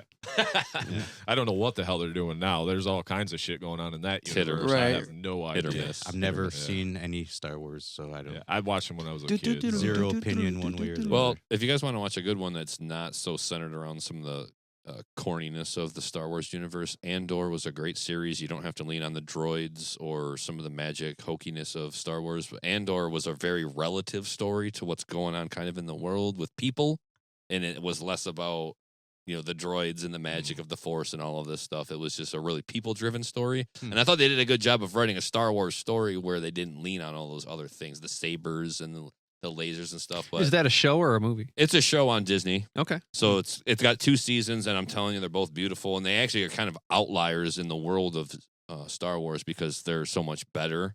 But they're also different as well. Yeah. Because probably what makes them better. Yeah, you're not leaning on the C-3PO or the R2-D2 or the Darth Vader. Or the Chewbacca. None of that. And that's why it's so under the radar and people miss it. But it is a great story about people and how people come together for each other, especially underdogs. Yeah. That's sweet. Versus, you guys watch Star Wars? I mean, I've seen them. Me too. I've seen them. I don't. Every single one of them. We'll go on. Closest I get is like Big Bang Theory. To space? Yeah. Penny's got big boobs. I was gonna say we all know the reason why you watch that, there, Mike. Don't we ain't fooling none of us. Heard it was funny. Only watch it on mute. My finger on the last button. Remember when you were a kid, the fucking switchback button? The AB button, dude. Yes. Absolutely. You didn't have Pip? Not watching free Showtime this weekend, Dad. Don't worry about it. This is where Keith would jump in and say, "Oh yeah, crazy." He's the raunchiest. What do we said on the way here? If we win the lotto, it's going to be called Keith Hub. Yeah. Keith Hub. If he won the lotto, it would be Keith Hub.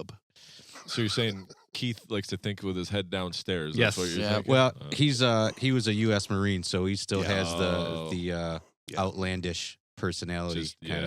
He's not like the crazy maniac jarhead type dude. He's definitely he'll eat the crayon box and tell you a story that's hilarious. Yeah. He's got stories, man. He's like a paramedic, firefighter too. He's Oh, a damn. firefighter. I mean, shit. but like today he's working at Amazon. So he's actually, you know, as a medic, we actually had As a medic. a comic book idea for Keith, where like he's like a superhero, and like I don't know, it's like does he even know this that we? I don't think so. No. We were All right, just super high one day and talking about it in the backyard. So yeah, it's like a Scooby-Doo type thing where we all get ourselves in trouble, and Keith always gets us out of trouble, and I don't know. And then It was a lot Key funnier that. back when we were talking about I it. know. Yeah. We'll probably still. he's do that it, guy. Just you let know. me know when the comic comes out. I'll read it, Hell yeah. or when it's on Disney Plus yeah. after Maybe, Andor. maybe more like Adult Swim or. Stand by it. Yeah. 10 toes down on the Andor. I'll check it out, It's man. good. It's good. And then we close out the album with Forever. Absolutely awesome closing track. The chorus Thank riff you. on this is totally cool. The openness of it, kind of the more melodic vibe a little bit going on. And the chorus on this is just, it's a different chorus than any other thing that you guys do previous in the work. So I love when the last track always has a little something extra, almost like that. Oh, maybe we'll get more of this on the next album type thing. Maybe we won't, because sometimes you don't write songs in order, but sometimes you put them in sequential order.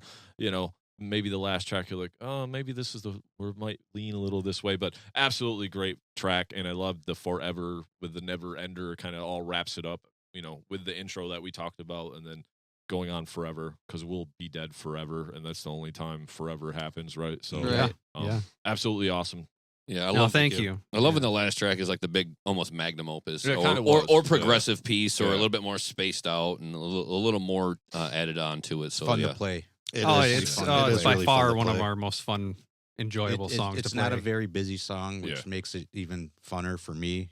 'cause Right.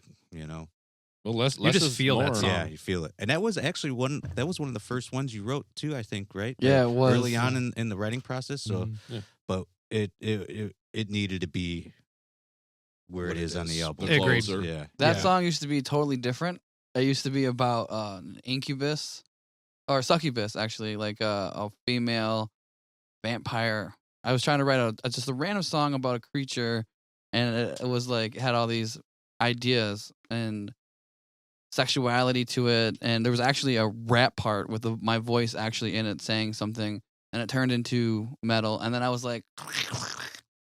Yeah. Yeah, we get. And then I made it more real. You know what I mean? It didn't fit the rest of the album for me to be talking about, demons from the ground or anything Oh, like right, that. right. You know what I mean? So I wanted to keep it real. What was the original title to that? The Night Woman That's cometh. right. That's yeah, right. The Night Woman cometh. Was that a Keith title? No, Oh. it was. It's basically a ripoff of Always Sunny, the Night Man. Okay. The Night yeah. Man cometh. Gotcha. Well, I'm glad So- you guys fleshed that one out. Yeah. Yeah, it was sweet. I still jammed the demo. It's a cool idea, great concept, dope flows. It's the instrumental that really makes it. But the new lyrics, they're just more of the same fucking I'm getting out of this pit, I'm climbing out of it. You'll see me and you can come with me. Also, as a little thing with God in there about like, hey man, if you actually show me something, I'll believe in you forever. And because it's crazy, because my dad had like a crazy seizure or something. So like when I'm singing that song and I get to this part, and it's like just say, if you save my loved ones, I believe. And when I get to that part, I just think of my dad all the time, and I just get real fucked up about it. And I'm like, geez, maybe this is the reason why. Maybe I shouldn't be speaking like that. Right. Mm. That's true. Well, Justin, on your journey here, on your spiritual quest, I want you to keep in mind that the measure of faith is how much you believe in something in the absence of all of its proof. So you're never going to get, Yeah. even, you can always kind of chase the carrot or just kind of accept that, there's never going to be an inkling of proof. Yeah. And by never. the time you have it personally, you'll be beyond the capabilities of communicating that back to us. Right. So- Right. Absolutely. because you'd be the first. Yeah, But- people have their testimonies. It's all crazy. I Who think knows what's I- real? I feel like if you live your life like there's a God, I think that's a testament to something. Like, live your life in the way that you could make maybe somebody else proud.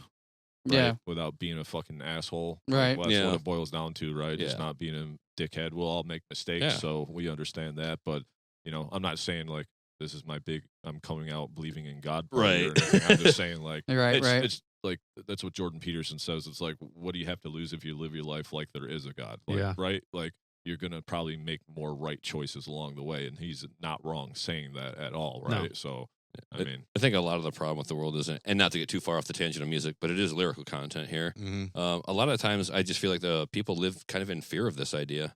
Yeah. and Sure. they kind of use the hellfire and brimstone Yeah. tactic on people, I mean, right? that's And your Catholic Church, right, and so we're always trying to motivate people to do well through fear. And I'll tell you, from a parent standpoint in psychology, that never works. What happens is when you impose fear on your child, is they find a better way to get away with it. Yeah. Right. Okay, whatever it is that you're trying to teach them not to do. There you go. So, like if we're just living our lives like, hey, maybe a little bit more open communication, a little better, softer approach, a little bit more kind. I know it's like people have a hard time with this idea of kindness, especially maybe in metal, maybe in men, whatever it is. But it's like, it ain't really that difficult to just be cool. Like, just be chill. Like, you don't have to be so antagonistic, aggressive, and condescending about shit all the time. It's just kind of like, I'm not asking for much, but just be chill. And if we all just kind of live that way, like it'd be a different world. I know we have a lot of differing opinions, like, but we kind of gone off the rails because of these different opinions. We kind of took our eye off the ball a little bit here. Because there's no base. You know what I mean? Like, there's no neurological pathway that's written for you to be peaceful. It's just like, oh, I'm so focused on this negative.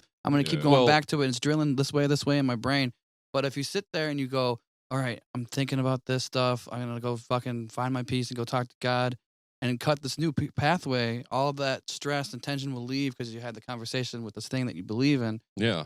And it really, dude, you need to make new neurological pathways. Yeah, it goes back to the 4 agreements at the end of the day. Like, what do people really need? We can argue about all this extra existential bullshit that nobody really knows. End of day, no one knows what the fuck they're doing. Right. I don't give a fuck what you do. Like, you might be better than somebody at something else, but no one really knows what we're doing, right? But I we're mean, all winging it, man. And end of day, what do you really need? It's just those few things, like the love and the close people, all that shit is ancillary shit before this podcast turns into like a self-help type thing. I just want to touch back on what you're saying about the kid thing too.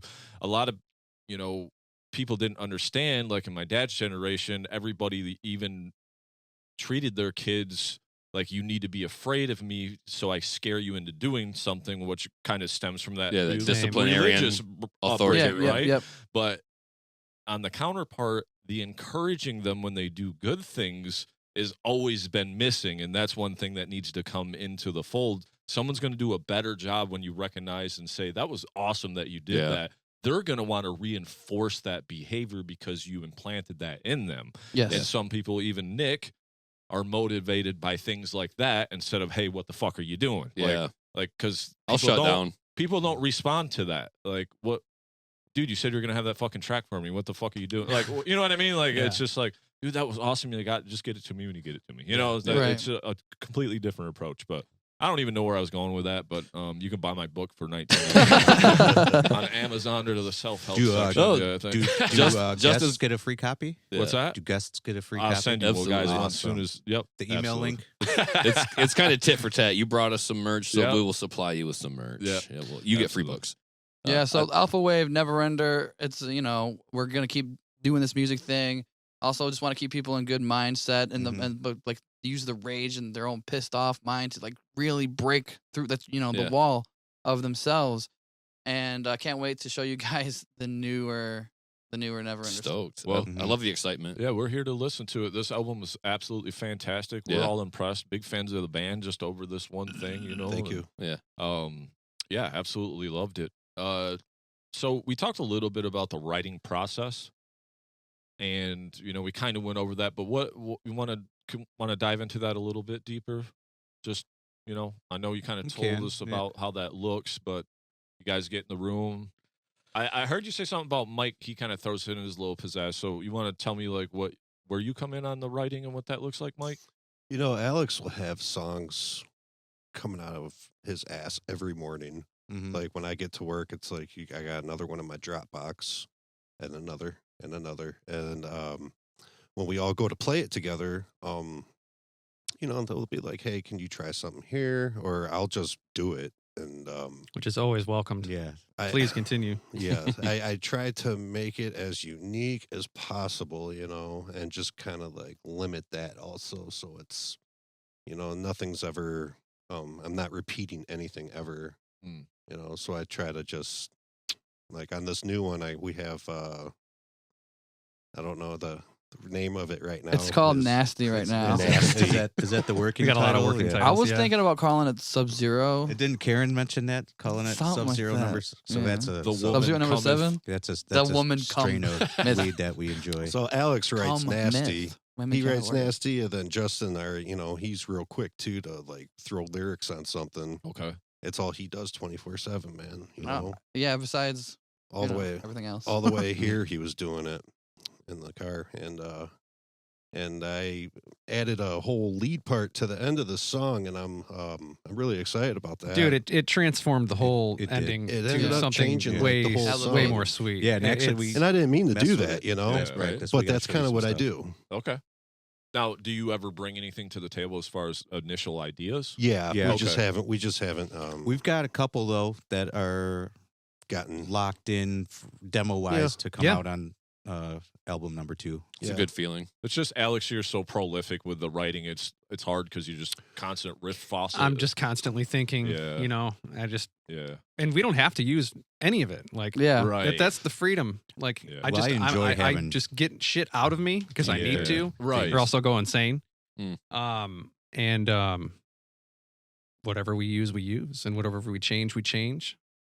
There is this song that, because I started messing with piano a lot, getting kind of good at it, and I just sent it over to Alex, like do do do do do do do do do do do do do do do, and then next thing I know, it's fucking Dude, that song actually turned out really, really sick. It's Yeah. like got a lot of black metal influence. And So just ideas coming from everywhere. That's cool though. Yeah. yeah, anybody can shoot anything everywhere, and Yeah, like because I played my whole life.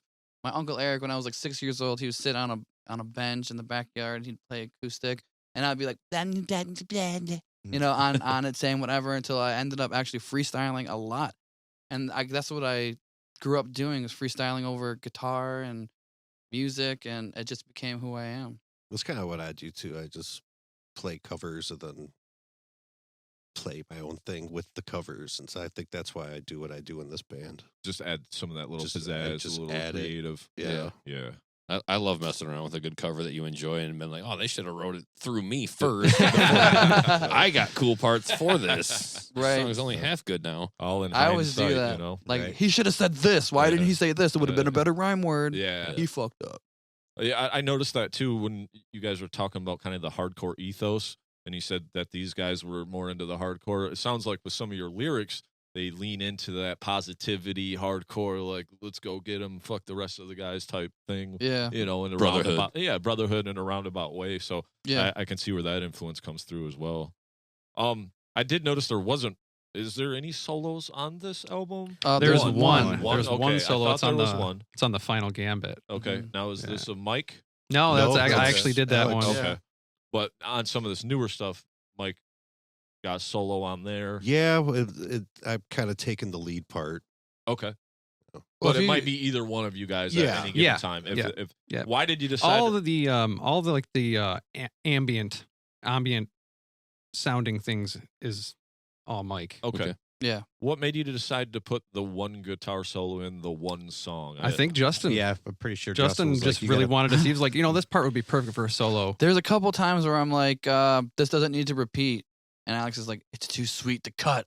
I'm like, well, put a solo over it.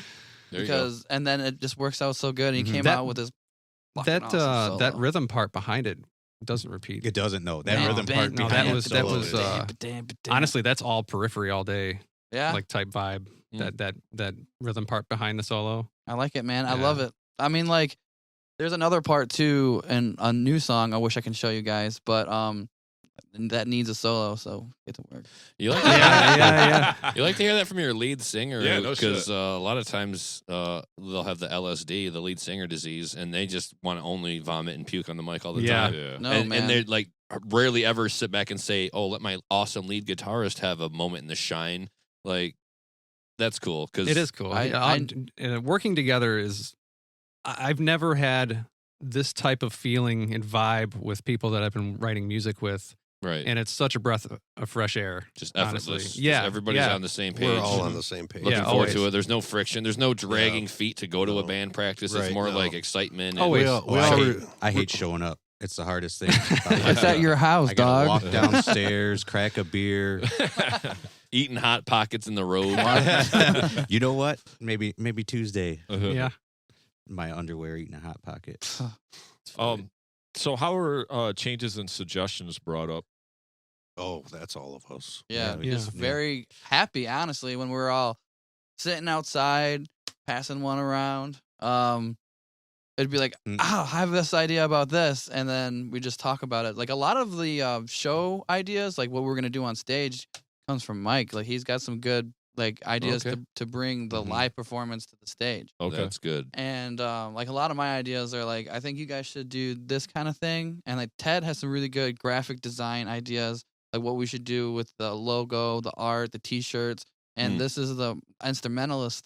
You know what I mean? So Yeah. like, And producer. Yeah. it's a good Keith You- also has some good. yeah. graphics, Keith so- has good, and also he's coming through with cinematic yeah ideas and stuff. camera ideas, and- and he worked with Danny McBride and Yeah, he's okay. part of the filmmakers union, I think. Oh, okay. Him and his brother. Dude, Keith's they were- been everywhere, man. He's Yeah. done Got some so much shit. connections. Yeah, he's he's a like that- jack of all cards. Yeah, he's like that guy in Living Color with like 50 jobs and shit. Yeah. Yeah.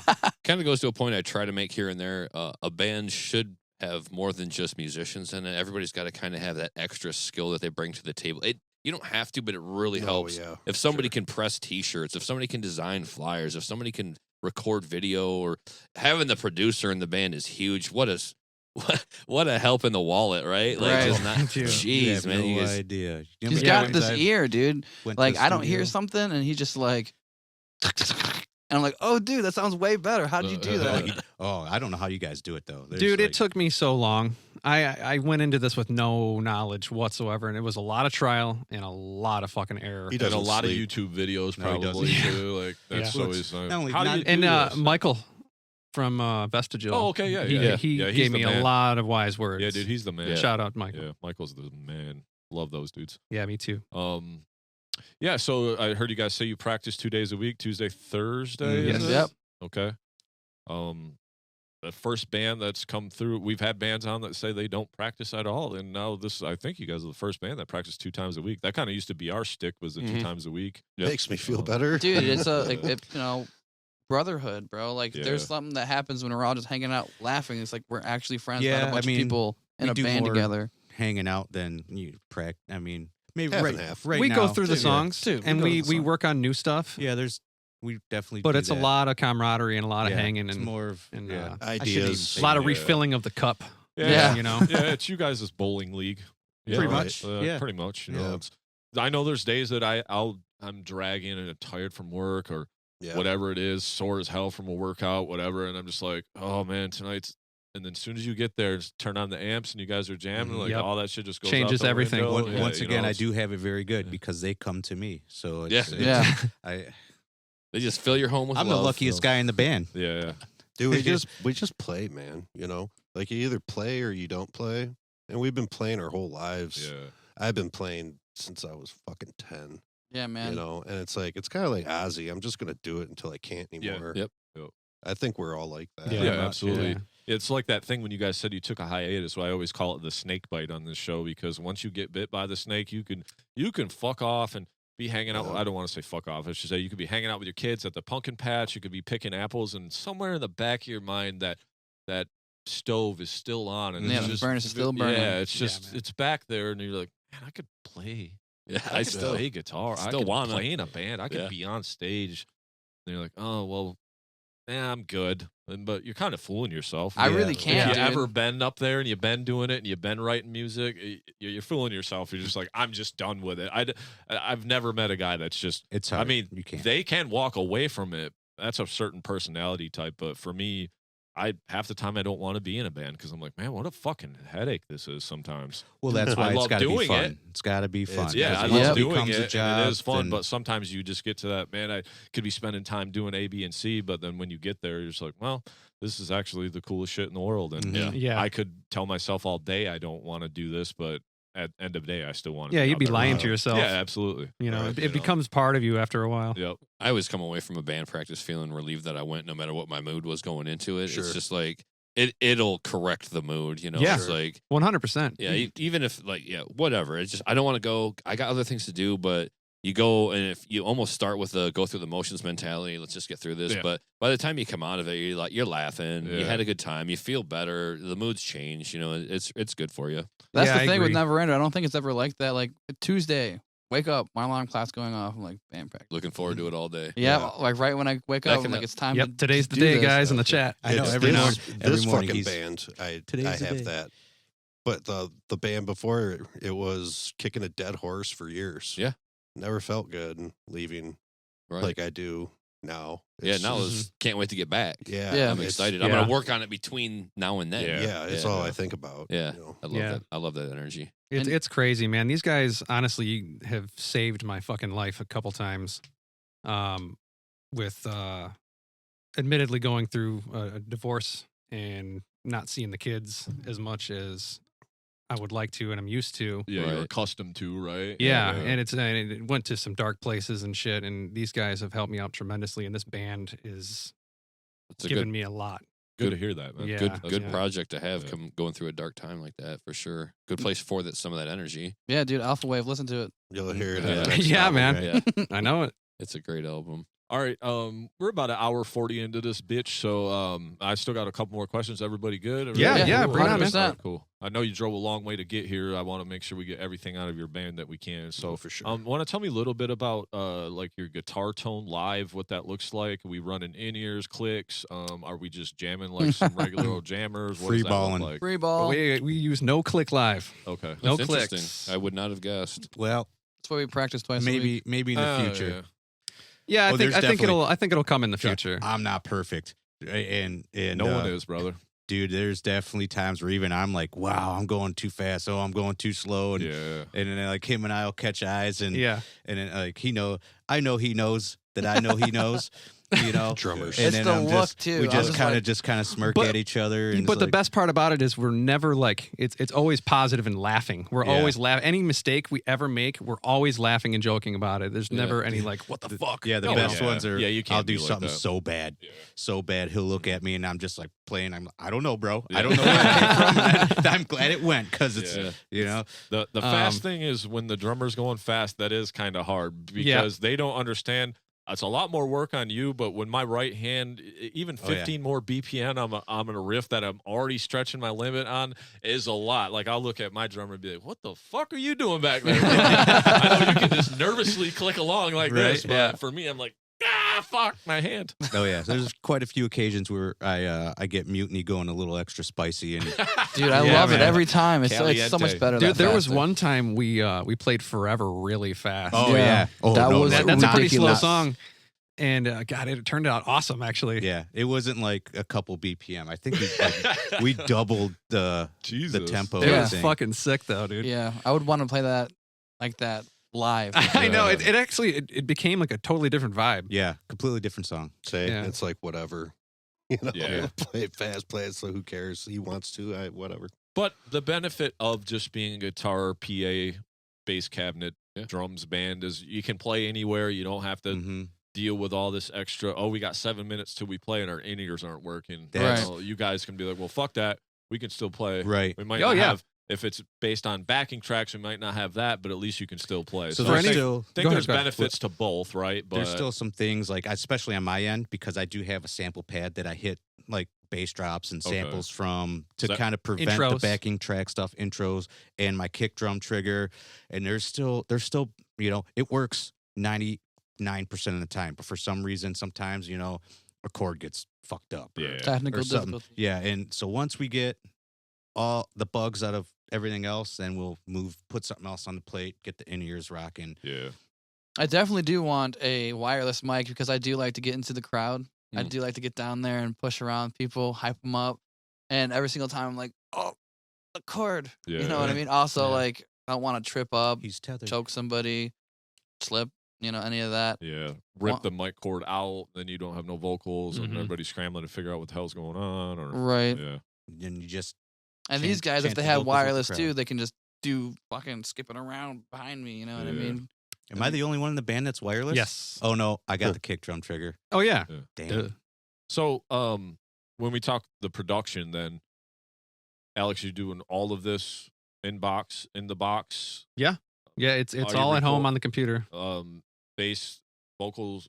Justin's coming to your house to record vocals. Well, we record all the vocals at Ted's house because it's sound treated, okay. and then we'll just transfer the files. Yeah. Via Dropbox or email or whatever, and Okay. I'll mix it at home. And then, Mike, you're going to his house to record your parts. Probably. Well, he was brought in after the first album was written, so that's probably gonna. Everything's That's what going that to be will changing. look like going forward, though. Yeah. Okay. If anything, we're going to be recording everything at Ted's house. Yeah. We're all. I would like once everything's written and we've practiced and figured it all out. I would like to spend like a weekend at your house We and can spend as much time as you guys want. Yeah, and just like record from the top. New I want to strings, re-record everything, Yeah. and especially the I want to translate your drums onto these songs because last time we didn't really get to. Yeah, I mean, He's So really what- he's really quick at getting shit done. he is. So like the album was written before I was even. Okay. That's fair. I was just wondering, you said you had some parts going forward. I just didn't know what that looked like. 'Cause- Yeah. I do play parts too on these songs that you will only that you hear can only get live. Okay. Yeah. Okay. Yeah, That's what I was gonna That say. makes sense. Dude, Yeah. he Yeah, actually that's cool. changed a lot of stuff on and you too, both of you guys, on all of Alpha Wave. And Honestly, me too. Like when I hear It's the that album and I'm like, dude, I do something different live, but it just has more angst, more feeling. I say it a different way. I do a high scream here instead of a mid range vocal. Like so, when we play live, it's definitely different than the album. agreed. Yeah, It's like a bunch of stuff that we wish we would have done on. Yeah. the album. Yeah. That's that Yeah. red re-release I'm looking forward to. Yeah. There could be that. I want that live. I want the live tape. Yeah, It with also- Mike's parts on it. You know, Yeah. it gives Right. gives you a reason to see us live too. You're not Yeah. seeing a carbon copy of what you've listened to. Right. Right. It gives a Times little already. additional flair or Yeah. whatever. Not so and for the robotic. next album, I'm actually trying to play piano on it, trying to get some synth in there, add some more Okay. symphonic deathcore-ness to it, Okay. and Always welcome. just just to change the atmosphere. I think on when you guys checked out Juggernaut, you said there was keyboard in it or something. Probably. You Yeah. say a lot of things over That here. is so. Atmosphere, background production, anything like that, I usually call it out as a good thing. I appreciate What, it. was Yeah. there or there wasn't? I don't No, there think- wasn't, but I was like, there's gonna be. Oh, Yeah. yeah. So production wise, you said something about translating his drums. What would that look like? A MIDI kit or like? well, even just clicking. Like what I want. Being What I in the same room as him Yeah. and being like, this is basically what you do exactly here. Is that Yeah, kinda he's what gotten it pretty comes good down at- to is he would one of us would record him playing the songs like on a video or Yeah. audio, right? and then I would just listen to it and put it on the Put it in. DAW. Okay. you know? He's pretty good already at capturing kind of my style. Okay, So that's perfect. Yeah, I really want you represented on this next one, Yeah. man. Yeah, It's that's- important to me.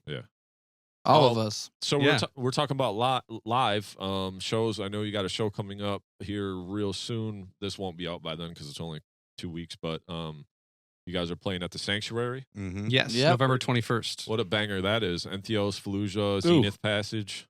Tracheotomy. Yeah. Yeah, I'm not familiar with Tracheotomy. Zenith Passage is so sick. They are, man. Fallujah's It's super insane. sick. I've never seen Entheos live, but I imagine they're good too. Oh, they're amazing incredible live. So yeah. good. Amazing live. I follow Great them people, online, too. so I know the. Scott's That- been playing guitar with them as well as Oh, okay. Fallujah, so Okay. I think he's still holding it down with them. Yeah, we're extremely excited. For Double that duty. one. Oh, Yeah. what a killer! build, Definitely our to be biggest honest. show yet. Yeah. Is yeah, it? as As Neverender. As Neverender, Okay. yes. It's almost sold out. How did you guys jump on that? What did that look like? We're We were- fortunate, I think, to know that venue owner kind of well. Okay. And We usually bring a lot of people. yeah, we sell good, so He hit us not up. to I don't know.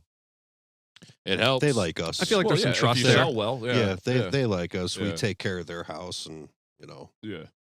I mean, And- that's kind of what the dude Rob was saying from Atwater. He kind of Mhm. knows the dude too, or whatever. 'Cause Yeah, they're, no, they're he's- going to a new space here soon, or something. Yeah, like that, they're going to be moving. upgrading. Yeah, I think. it's gonna be places to sit down. I But think. that venue has been a venue.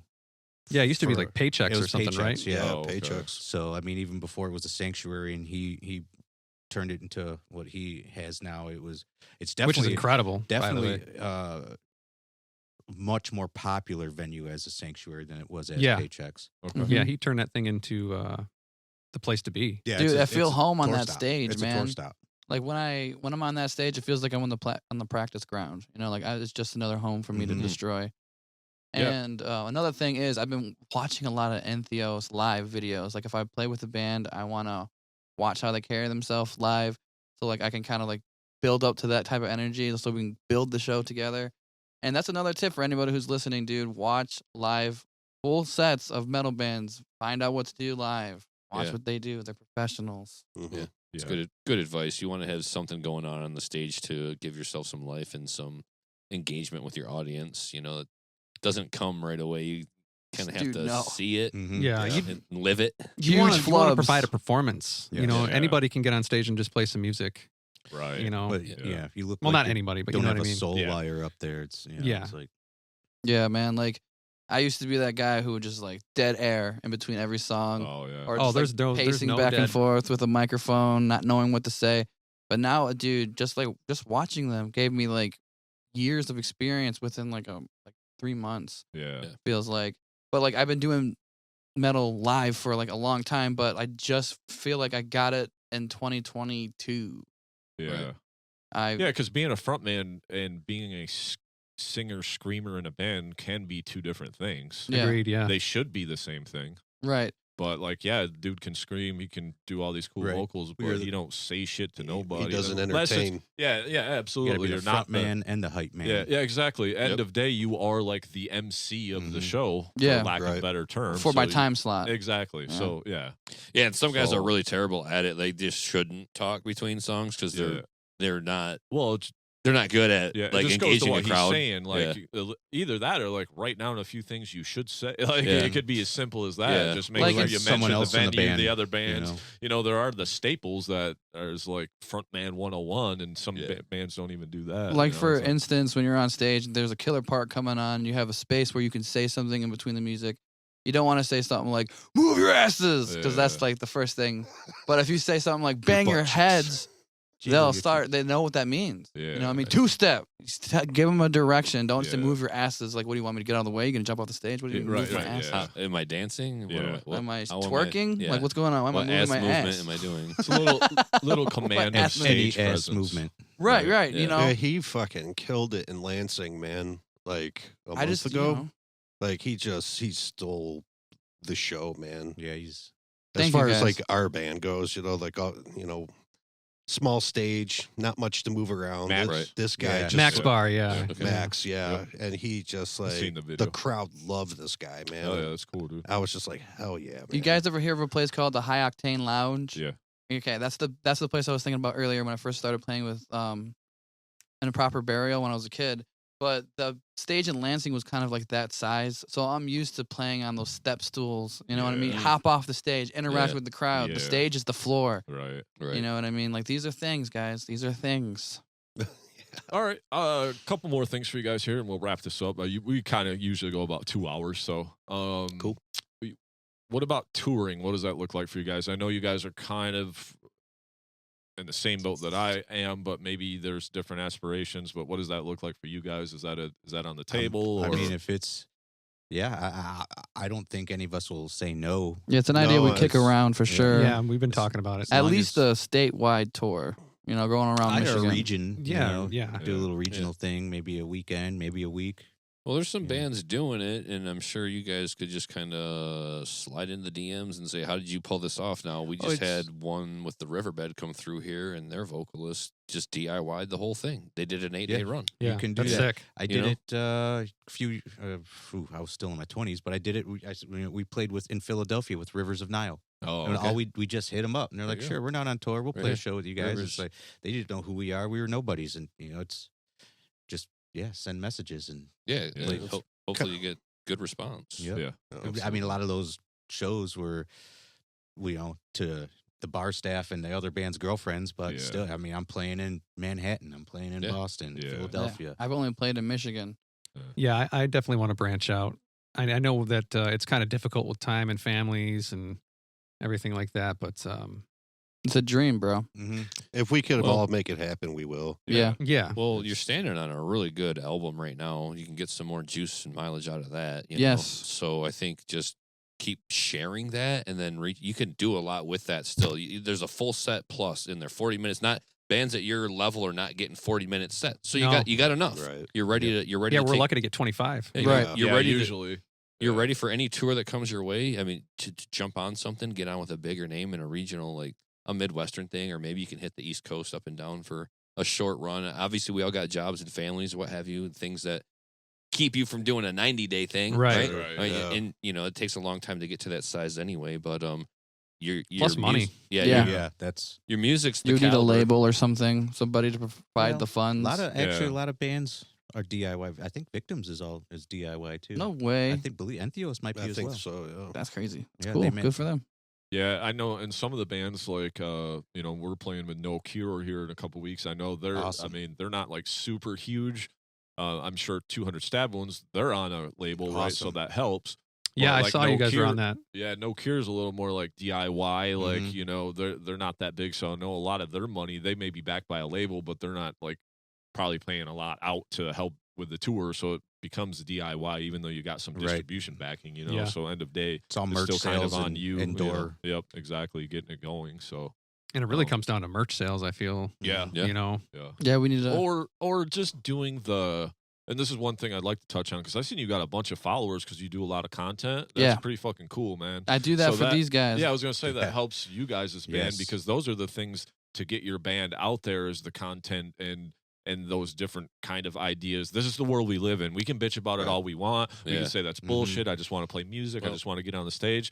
But unless you can get asses in seats, which goes right back to like, do people know who we are? Because Right. like I do like Justin's content, Thank so you. like I'm gonna check out Justin's band too Right. because he's got a little bit of he's out there. Yeah. He's putting Mhm. himself Personality. out there. Yeah, Big Like- absolutely. Big time. I have this Yeah. idea now, like where it's like, here's the top 3 albums of 2025, and I say the 3, and then I slide in Neverender after these big names, and like, oh, I never heard of that band.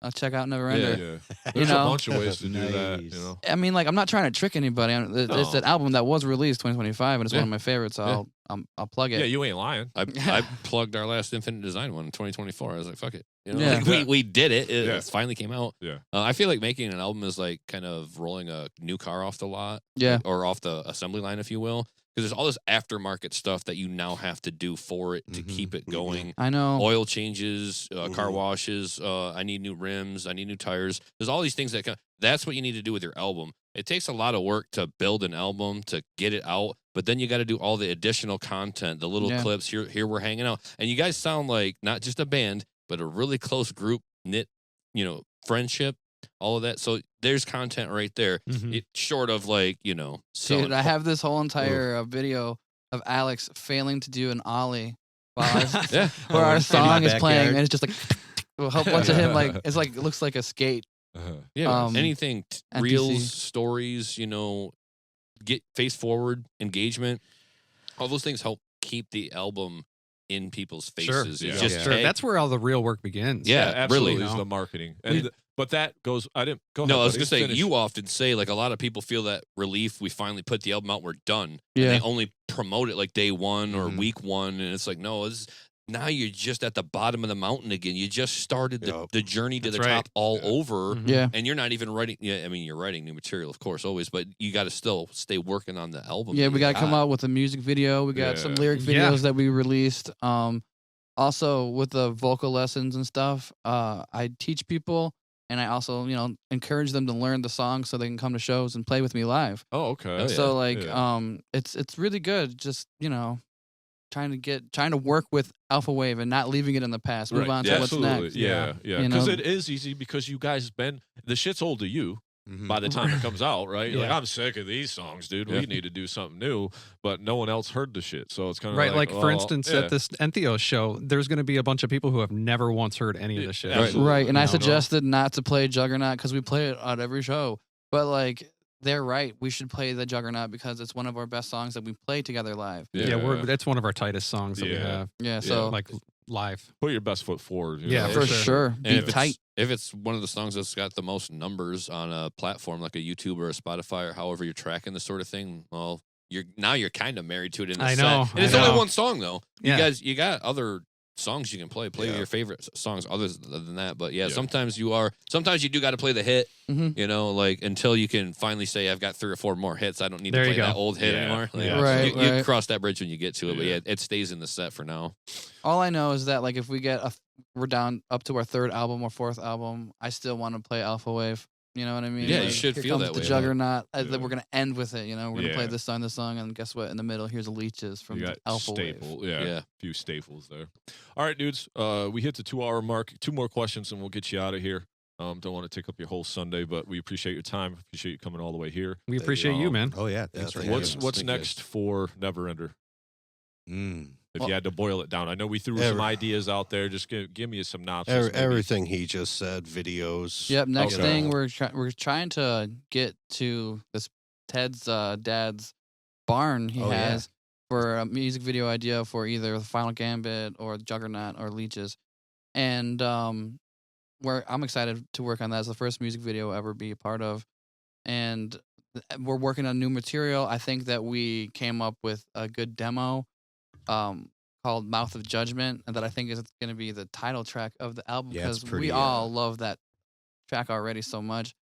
And His subject matter, the lyrics that he came up for with that song, is awesome. guys.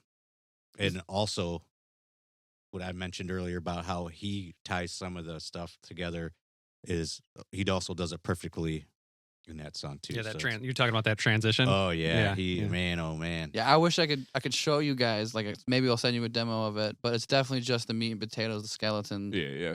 But it still sounds really Or produced. just come back and show it to us when you guys got it all wrapped up and ready. 'Cause, Hell yeah, you man. know what I we mean? actually We're down. we might actually play it at the Entheo show. Oh no, we're playing nasty. Yeah, it'd be Oh, nasty. see, let's Sorry. We don't have a lot of time, but we could try. But like yeah, after the Entheo show is the only thing we have booked right now. But after that, we're just going to be buckling down on the videos, the new music, coming up. Like maybe finding local shows, or if we get offered something big, of course we're going to do it. Coming up with new merch ideas because we have to re-up on our stuff anyway, so might as well Yeah. get something new. Right. Yeah. Okay. We Sounds I like think good it's, stuff. And of course, shows. You Yeah. know, we always want to play shows. I believe there's one show. I think it's like March something. the Battle Creek one. Yeah. But that's it's far. not fully booked yet though. So I, but got the rest Mouthful of of this year. Locusts, those guys are fucking Yeah, so rad. just- Yeah, Yeah, they're, yeah. they're the homies for yeah, sure. Yeah. God, they're awesome. Cool. ass Actually, the dudes. 2 songs that we got coming out will be on a split with them. Oh, yeah. I think Yeah. I Hell yeah. yes. Yeah. Perry was talking to me about Yeah. that. So, Yeah. Nice. definitely the homies, man. Known Perry for a long time. Shit, we were playing when we were at Infinite Design, and he was in the Necrium, because they're still a band, but he was in that band a long time ago before they like went away or whatever. So yeah, known him for a long time. They Yeah, he's rule. a great dude. I met him. We played a show in Lansing at Max. What is the March one? Is it the It'd his be birthday, right? yeah, it's The- going to be like his birthday the bash thing or Yeah. whatever? Is it the one he had last year that Accuser of the Brethren and that played on? I think so. Yeah, Okay, yeah. He says he so- does it every year. So okay, he there's invited probably us a out. high probability we'd be jamming with you guys if you guys play that. Oh, fuck yeah, That'd man. be 'Cause, awesome. Heck yeah. nothing's been confirmed, but we told him last year, like, dude, we want to fucking play that. And he Right. was like, fuck yeah. So that'd be cool. Yeah, So we can yeah. jam That'd with be you cool. guys. So After that'd that be fucking Lansing- sweet. After that Lansing show, he hit me up and was like, "Hey, man, you guys interested in doing something for my birthday or whatever?" So All right, Yeah. pressure's on you, Perry. Thanks, bro. Yeah. Make it happen. Please. But yeah, that'd be sweet. Fuck yeah. So and then yeah, just to wrap it up, I guess any timeline on the new music, no big rush because you did just put this album out. So Yeah, you got other yeah. things to do, right? For Mhm. it. So no real timeline. What about the format? Is it going to be, you think, a follow up with another full album?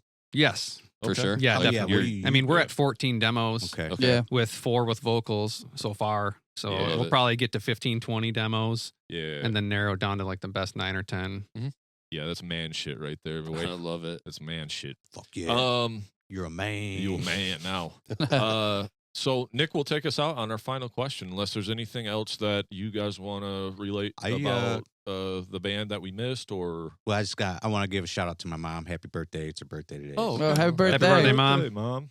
Another thing that I would like to do, I would like to plug my vocal academy, if that's cool. Yeah, go right ahead. bro. I offer vocal lessons, $35 per session, only an hour. But I could teach you the basic metal vocals from traditional death metals to fry screams to more extreme metal vocals, only 35. I do it remotely through Facebook video chat, Instagram video chat, or whatever, what's easier for you guys. And I'll teach you ways. Like, seriously, my students. Uh-oh. My students have become my friends, and it's a fun experience. And a lot of people, I save them from hurting their vocals because they come to me and they're like choking up. But I could teach you the most relaxed way to do it. A lot of influence from Zenov screaming, and just pure experience of screaming into the void for over 10,000 hours. Okay, Nice. cool. And you're gonna tack on the extra course at the end, Jay from Metal Maniacs, when to shut the fuck up course. Yeah, learn to write a rhythm, learn to shut the fuck up course, which vocal comes from, like, you hear a certain riff, what you should do, and thank you for having me on your podcast. Oh, for sure, dude. Thank you guys so much for coming. Yeah, big thanks, man. It was our pleasure, really. So one last time, again, you guys have a great album. Thank you. Really just keep reminding you to remind your fans that you have a great album. I know we're kind of slacking. Well, it's tough because you feel it's almost a little bit slimy selling your own music. You almost hey, look, give it away for free, whatever you got to do, but don't hide it. Don't sit on it. Yeah, don't be embarrassed of it. No, it's really good. It's really good stuff, man. You guys made an impact on us as soon as we heard you guys, and we knew we were in for a good quality band as soon as we heard the one song, and then the whole album is great. So keep doing your thing and get it out there. Don't forget to share it. Thank you. It's the most important thing is you got to keep sharing it. It almost is so repetitive, but you don't know who gets on when, what day of the week they get on, and you can't sit here and be bothered by the fact that somebody's seen it every day of the week. Well, then you're on Facebook too much. Yeah. Sorry you're seeing my ad every day, but here it is. Yeah. I have a band. I have a project I'm proud of. Maybe just push that in. I don't know why. I might have to get a new mic cord for that. It's always that way for me. All right. Singers. No, when it comes to the new album, though, I think we're definitely going to sit down and bunker down about a better release plan. Like A a rollout. marketing Yeah, plan. marketing plan. Yeah, we kind of. we kind of wanna shit say the bed we- a little bit. I don't wanna Well, say it's we not shit the too, bed it's or not too even late. rushed. This thing just Yeah. came out. The thing Yeah. is also True. with promotion is that, like, if you do just keep putting it out and not like changing your target, Yep. you will people will see it and they'll get sick of it. So you're gonna end up having to pay for promotion. Oh, dude. Yeah. Like, especially Yeah. like I was doing my vocal videos and I noticed there was a slowing down with new clients who wanted a vocal lesson. So I targeted a different area and then it just came back. Yep. Because like everyone's seeing my stuff and they're like, no, dude, told you Yeah. already. Yeah. But like the other people are like, oh, dude, this is what I needed. And I never would have saw that without me having to pay for it. And that's the same thing with your own music. Just because you post it 5 days a week, maybe on that sixth day, the guy that really wants to fucking jam your shit needs to see it, right? Yeah. Because not everybody sees everything all the time. Right. Unless 100% it's that too. some political news bullshit that you want to get enraged about. That's the only shit you see all the time. I swear to God, you I don't swear see to the God. homies fucking banned in the feed, right? Right. That you No, want to see, it's just right? Charlie Kirk over and over again. Yeah, And so- I can actually attest to the vocal lessons. I sat with Justin for like 20 minutes, and it was like night and day. Dude, literally, that I understand why people sell vocal lessons for $200. Yeah. Because once I tell you what it is, bro, you got it, and now you're gone. Yeah. Yep. So like, there's just like a little secret. Yeah. And if you want to find out what it is, hit me up. SavvyVocals, Yeah. gmail.com. Hey, man, this man knows the marketing part. Oh of yeah, this, you so- remember so- Melfar, the car salesman? Oh yeah. Like he's a used car salesman. Yeah. Dude, that's what they told me. They told me, dude, when I used to work at Party City, I would sell crazy balloons and crazy like gift packages to people who came in here for one balloon. I know how to sell to people. Hey, that's good, man. To have Awesome. you as your front man, that's for sure. Yep. So, Yeah, the gift of gab. yep. Hell yeah. All right. Speaking of the gift of gab, we'll wrap this up. Yeah, Nick is going I to got ask you. you guys one final question here, and then we'll give it All a right. go. We'll go around the table real quick, and if you've ever watched the show, you know what's coming. But we're going to let our listeners and your fans know what we're listening to these days currently on your playlist. Give me something heavy that you like. Doesn't have to be new. Doesn't have to be released yesterday. Anything at all. You go back as far as time as you want. Something heavy and then something mellow. And maybe just a couple things. It don't have to be your whole playlist. Yeah, or just anything. whatever's current, fresh, and on your mind and in your playlist these days, like that you want to share. And Mike? I just always listen. I'm an old school guy, man. I love Korn and Deftones. Oh, and okay. Fucking, Knocked Loose, and just as Like- if you're playing music, man, and you make me feel something, I appreciate you. I'll listen to fucking Frankie Valli in my Yeah. garage, you Okay. know, like just, and since after the passing of Ozzy, it's like I want to listen to Ozzy instead. Okay. Yeah, Makes yeah, a lot of sure. sense. That makes You sense. know, I just kind of go with whatever. Yeah. You know, Ozzy rules. yeah. he Anything does. chill though? You chill out to anything? I chill out to a lot of shit, man. You know, it's so like my first concert, I was 7 years old, and my uncle Mike took me to Van Halen. Okay. Fuck yeah. Oh, So heavy. that's kind of why I am the way I am. Yeah. You know, Yeah. and then the next show, my parents took me to Credence. Oh, nice. You know, so it Yeah. was like one extreme to the other. You know, Right. but Yeah. it didn't matter to me as Yeah. long as you were like making me feel something. Right. You know, Same. I love it. Alex? If I'm gonna go heavy, it's gonna be Black Dahlia Murder. They're my tried and true forever. Hmm. These days I barely listen to metal, honestly, guys. Like I listen to a lot of like Coheed and Cambria. Okay. They're Love my that. favorite band of all time. Their new Um, album rules. Dude, hard, it's too. so good. So good. Incubus is always It's a good one. Incubus. For sure. Still appreciating this. Yeah. Yeah. Did you like the redo of the Morning View? It was cool. Yeah. It was cool. Pretty It sweet. it represents what they do live. Yeah. You know, it was neat to hear. And going to that 20th anniversary show was sweet. Oh hell yeah! Yeah, it was amazing. Amazing. They actually played with Coheed. I seen them 3 times before they blew up, and I was like, man, these guys suck. Like, I don't like this shit. And then I like heard, I think it's the different shade of green, or is it the perfect shade of green? Science. Yeah. The Science album. Yeah. Either way. Yeah, it's Yeah, so that And good. one I heard one song was of them good. singing. I was like, "What the fuck is this? This is amazing!" And I was like, "It's Incubus." And I'm like, "Oh, I'm a fucking dumbass." Like, what? Drop that ball. And then, Yeah. and, like, trying to go see him after that was like, okay, Mm-hmm. Yeah. Band Ando tickets or whatever. Like we Right.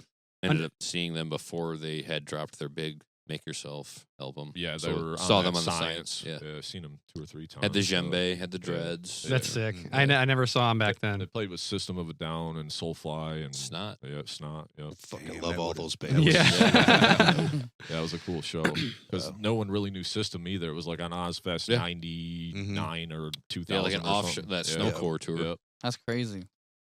Yeah. Another heavy band that I dig, which they also have like a really pretty parts and stuff too, is Periphery. Okay. Yeah. I Love Periphery. I love Periphery. Just saw them Super at the great Van band. Andel. Yeah, they're playing on my birthday, November 30th, at the Masonic with Spirit Box. Yep. I believe. Okay, yeah. Yeah, Matt's not going to be there either. No, but Anoop is going to Yep. be filling in, and Yeah. I am so stoked because he's like one of the best drummers I've ever seen. Yeah, Matt was talking of him highly, and if he's talking to him, you know, or if you're playing in Periphery in general, even filling in, you got to be sweet as shit. Yeah. So- Dude, he's Anoop, honestly yeah. incredible. Yeah, I Anoop's mean, good. they were awesome when we seen them. I'm He's a big really- Periphery fan. They Yeah. grew on me over the years, and I would say I'm a big fan now. So yeah, good Hell call yeah. on that. Anything chill then, Alex, that you chill out to? I mean, you did a few of the things you said could be chill, I guess too. Yeah, they're my most chill usually. Yeah, Yeah. cool. Cool. Yeah, I usually settle on the rock myself as where I'm like, I'm chill on the rock. Yeah. Like I don't go folk, yeah, sure, some things, but yeah, mostly it's the rock. What do you say, Justin? Oh, for me, I've been jamming a lot of Shadow of Intent, Enterprise Mhm. Earth, Whitechapel. Those type of vocals are like where I like to stay for the heavy music. And for the mellows, actually, dude, Fox Lake, Kubla Khan, there's so much that I could say. I love music. I love heavier hardcore, death metal. And for my chill stuff, I would have to say it'd be like Mac Miller, complete genre change, Mhm. you know, just to relax to, or not even music at all. Just listen to people talk about psychology and Like Podcasts. podcasts and Yeah, stuff. Yeah, that's I'm where big. I'm big on podcasts. I spend too. Yeah. most of my time listening to podcasts. Same. but- That's I'm really Part into of- true crime too. oh yeah, me too. Yeah, I love Yeah. true crime. Me too. I Last love waking up Podcast on to the it. left. Yeah, that's a Dude, good that one. one's fucking That's awesome. a good one. Yep. I've been needing some new ones because I'm like burnt. I've listened to every episode of all the ones I like, and then I'll pull up a new one. I'm just like, man, Well, this one just don't. You ever It's not good. listen to Morbid?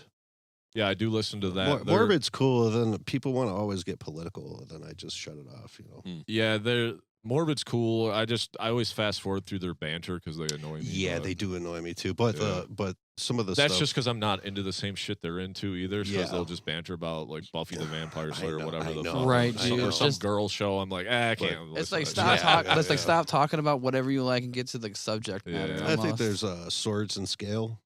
Okay, I don't know that one. Okay. So thank you. I will add that to the list. Mr. Ballin's pretty good. Yep, I listened to that one religiously. He was on like fucking Two Bear. Like he's been kind of blowing up lately. Yeah, I never heard of that one. check him out. They're dude. short. They're short stories. They're like 30 minutes long. Creepy pasta But- kind of. Yeah, Yeah. it's But they're Weird. pretty damn cool. Yeah. What about you, Ted? oh, I don't know. Pretty much same stuff. You Kubla Khan, Victims. I mean, anything just pissed. That's more beat down, Yeah. hardcore type shit. Yeah, He is Yeah. pretty pissed. Yeah. When it I comes used to his holy music shit, taste. 20 years ago, I was not a pleasure to be around. Now I'm chill. Yeah, there you go. And I've only known him like this, so like to hear him say some shit, I was not the fucking one. I'd be like, I Ted. actually said that. I think it was running- I had to say that at one of our last shows to Yeah. one of the drummers in the other band. whoa. Who was just getting under my skin and not getting out, like just hogging up all the room. That's a story for another time. But yeah, I wasn't. having I was like, we'll holy pull shit. that one up next time you guys Yeah. come back. That's so funny, Ted, because you're like the most mild-mannered dude. You've been sitting Yeah. here smiling the whole Yeah. time. Yeah, just that's chill. how I know There's- him. I always wake up in a good mood. When I'm Same. mad, it's Yeah. because someone pissed me off. Yeah. It's never your fault, huh? It's never mine. Even when I stub my toe, I smile. Oh, that's cool. But Maybe I should put that in my note. Write that one down. Write it down, yeah. but Sage I don't know, as wisdom. far as not When heavy I stuff- stub my toe, I look at the cabinet. I'm like, I'm not the fucking one. I'm not the My Don't cabinet fuck with don't care, but it No, just he- knows at that point. Yeah. Mhm. But yeah, I don't know. I listen to a lot of rap a lot too. Yellow Wolf and Oh, yeah. Yeah. Old Dirty Bastard. Yeah, dude. ODB. Marshall Mathers. Yep. Eminem. Oh, I hate Keith- Eminem. I would rather punch myself in the balls than listen to Eminem. Really? I'd rather let you punch me in the balls than listen It to might Eminem. come to it. And I'm just Keith, I'm a Keith big is fan. Keith's the punk guy. Yeah, Yeah. Keith's big. Like his big time style's good. all punk. Punk rock. Yeah. He loves that shit, Never heard of it. which is I know. That's not real music. I tried not to hear it. No, to each their own, man. To each their own. Right. But it's like punk is so influenced on hardcore. Oh yeah, absolutely. Yeah. It's responsible for everything. I just pretend it's not. yeah. It's like black metal. Like black I metal, I hate- pretend I it's hate not. punk. you know? Yeah, I love Riding Out. They're a cool, like punk influenced Yeah. hardcore band. Yeah. But I can't stand punk. Yeah, punk's just it's just a lot of that upbeat. It Yeah. just kind of kills me where it's just Sure. everything's upbeat and a lot of times it can be happy sounding upbeat. Standard So I just like, tuning. yeah, you keep that. Well, I don't care if you're talking about whatever. I always get like your the- message. I but- feel you. It needs to break and breathe. Yeah. I was That's like how the I feel metallic about hardcore. death metal. Like I gotta have the crossover stuff. I gotta have the riffs. Mhm. I can fuck with the hardcore stuff and the breakdown and the chord progressions and all that, but at some point, bring me that metallic riff, and then I'm a fan. But outside, if I don't have the riff, sometimes you don't have my interest. I need something that I can just be like, maybe it's likely the musician in me, but my ear's always been like kind of like the riff, like yeah, the it's chorus. That's what draws you in. It's always important to go see bands play. Yeah. Yeah. Because then, there's many bands I didn't listen to or even wanted to see, and I would watch their performance, and it totally changed every time. 100%. Oh, yeah. What I thought 100%. about Like them. Slaughter to Prevail. Yeah, Yeah, I've I heard would they're just- awesome live. I've seen Walls of Jericho, never listened to one note, and they were the best band I've seen in years. So Yeah. it just all depends, Sure. really. It's, Mhm. so. And it is a good point to see bands live, to see the ones that can really bring it Yep. and know what they're Yes. doing on a stage and how they engage and Yeah, how tight they sound. Yeah, you end up being like a fan for life Yeah. because Yeah, of dude. one show. Yeah. you Right. know? And then you go home and you kind of start working on your craft a little bit too, because For you're sure. like, Yeah. Like I wanna- literally saw Slaughter to Prevail with my homies, these guys, and after watching Alex Terrible do his death metal vocal, his lows, I kind of just went home and figured out how he did it. Yeah. Because I wanted to do it. Yeah. And I Yeah. saw how. Like that's another thing too. When you're watching a metal vocalist, listen to him. But if you want to learn, watch him. Watch Yeah. his mouth shape. Watch how he carries. Like Alex Terrible is this thing where he's like, Yeah. like that. So like when he does that, he's no. You're Save it for the I'll academy. I'll bro. say it for the- I didn't want to give it. I didn't want to give it All of our away. I secrets didn't want to out give it here, away. you Hit me know? up at Justin All right, fellas. Neverender. Alex, Mike, Ted, Justin, you guys fucking rule. Your music rules. Thanks so much Yeah. for coming all the Thank way you. out here and being on the show. We appreciate you guys. You guys are Yeah. cool as fuck. And when you get something else, you're more than welcome to come Yes. back. Let's talk again. Let's help promote it. Let's get it out there. Let's do whatever. So, Thank Yeah, you we'd so love that, much. man. Yeah. Thank Thank you so you. much for having us. yeah, Yeah. fuck yeah. With that being said, much love. Keep it metal. Peace. Fuck yeah. Love you. Thank you so much for checking out the episode. Be sure to hit that like button and give us a share. Yeah, and if you enjoyed our podcast today, please give it a rating on your streaming service to help us gain some exposure. And if you really enjoyed the show, please give us a follow or hit that subscribe button and come hang out with us every week. And remember, keep it metal.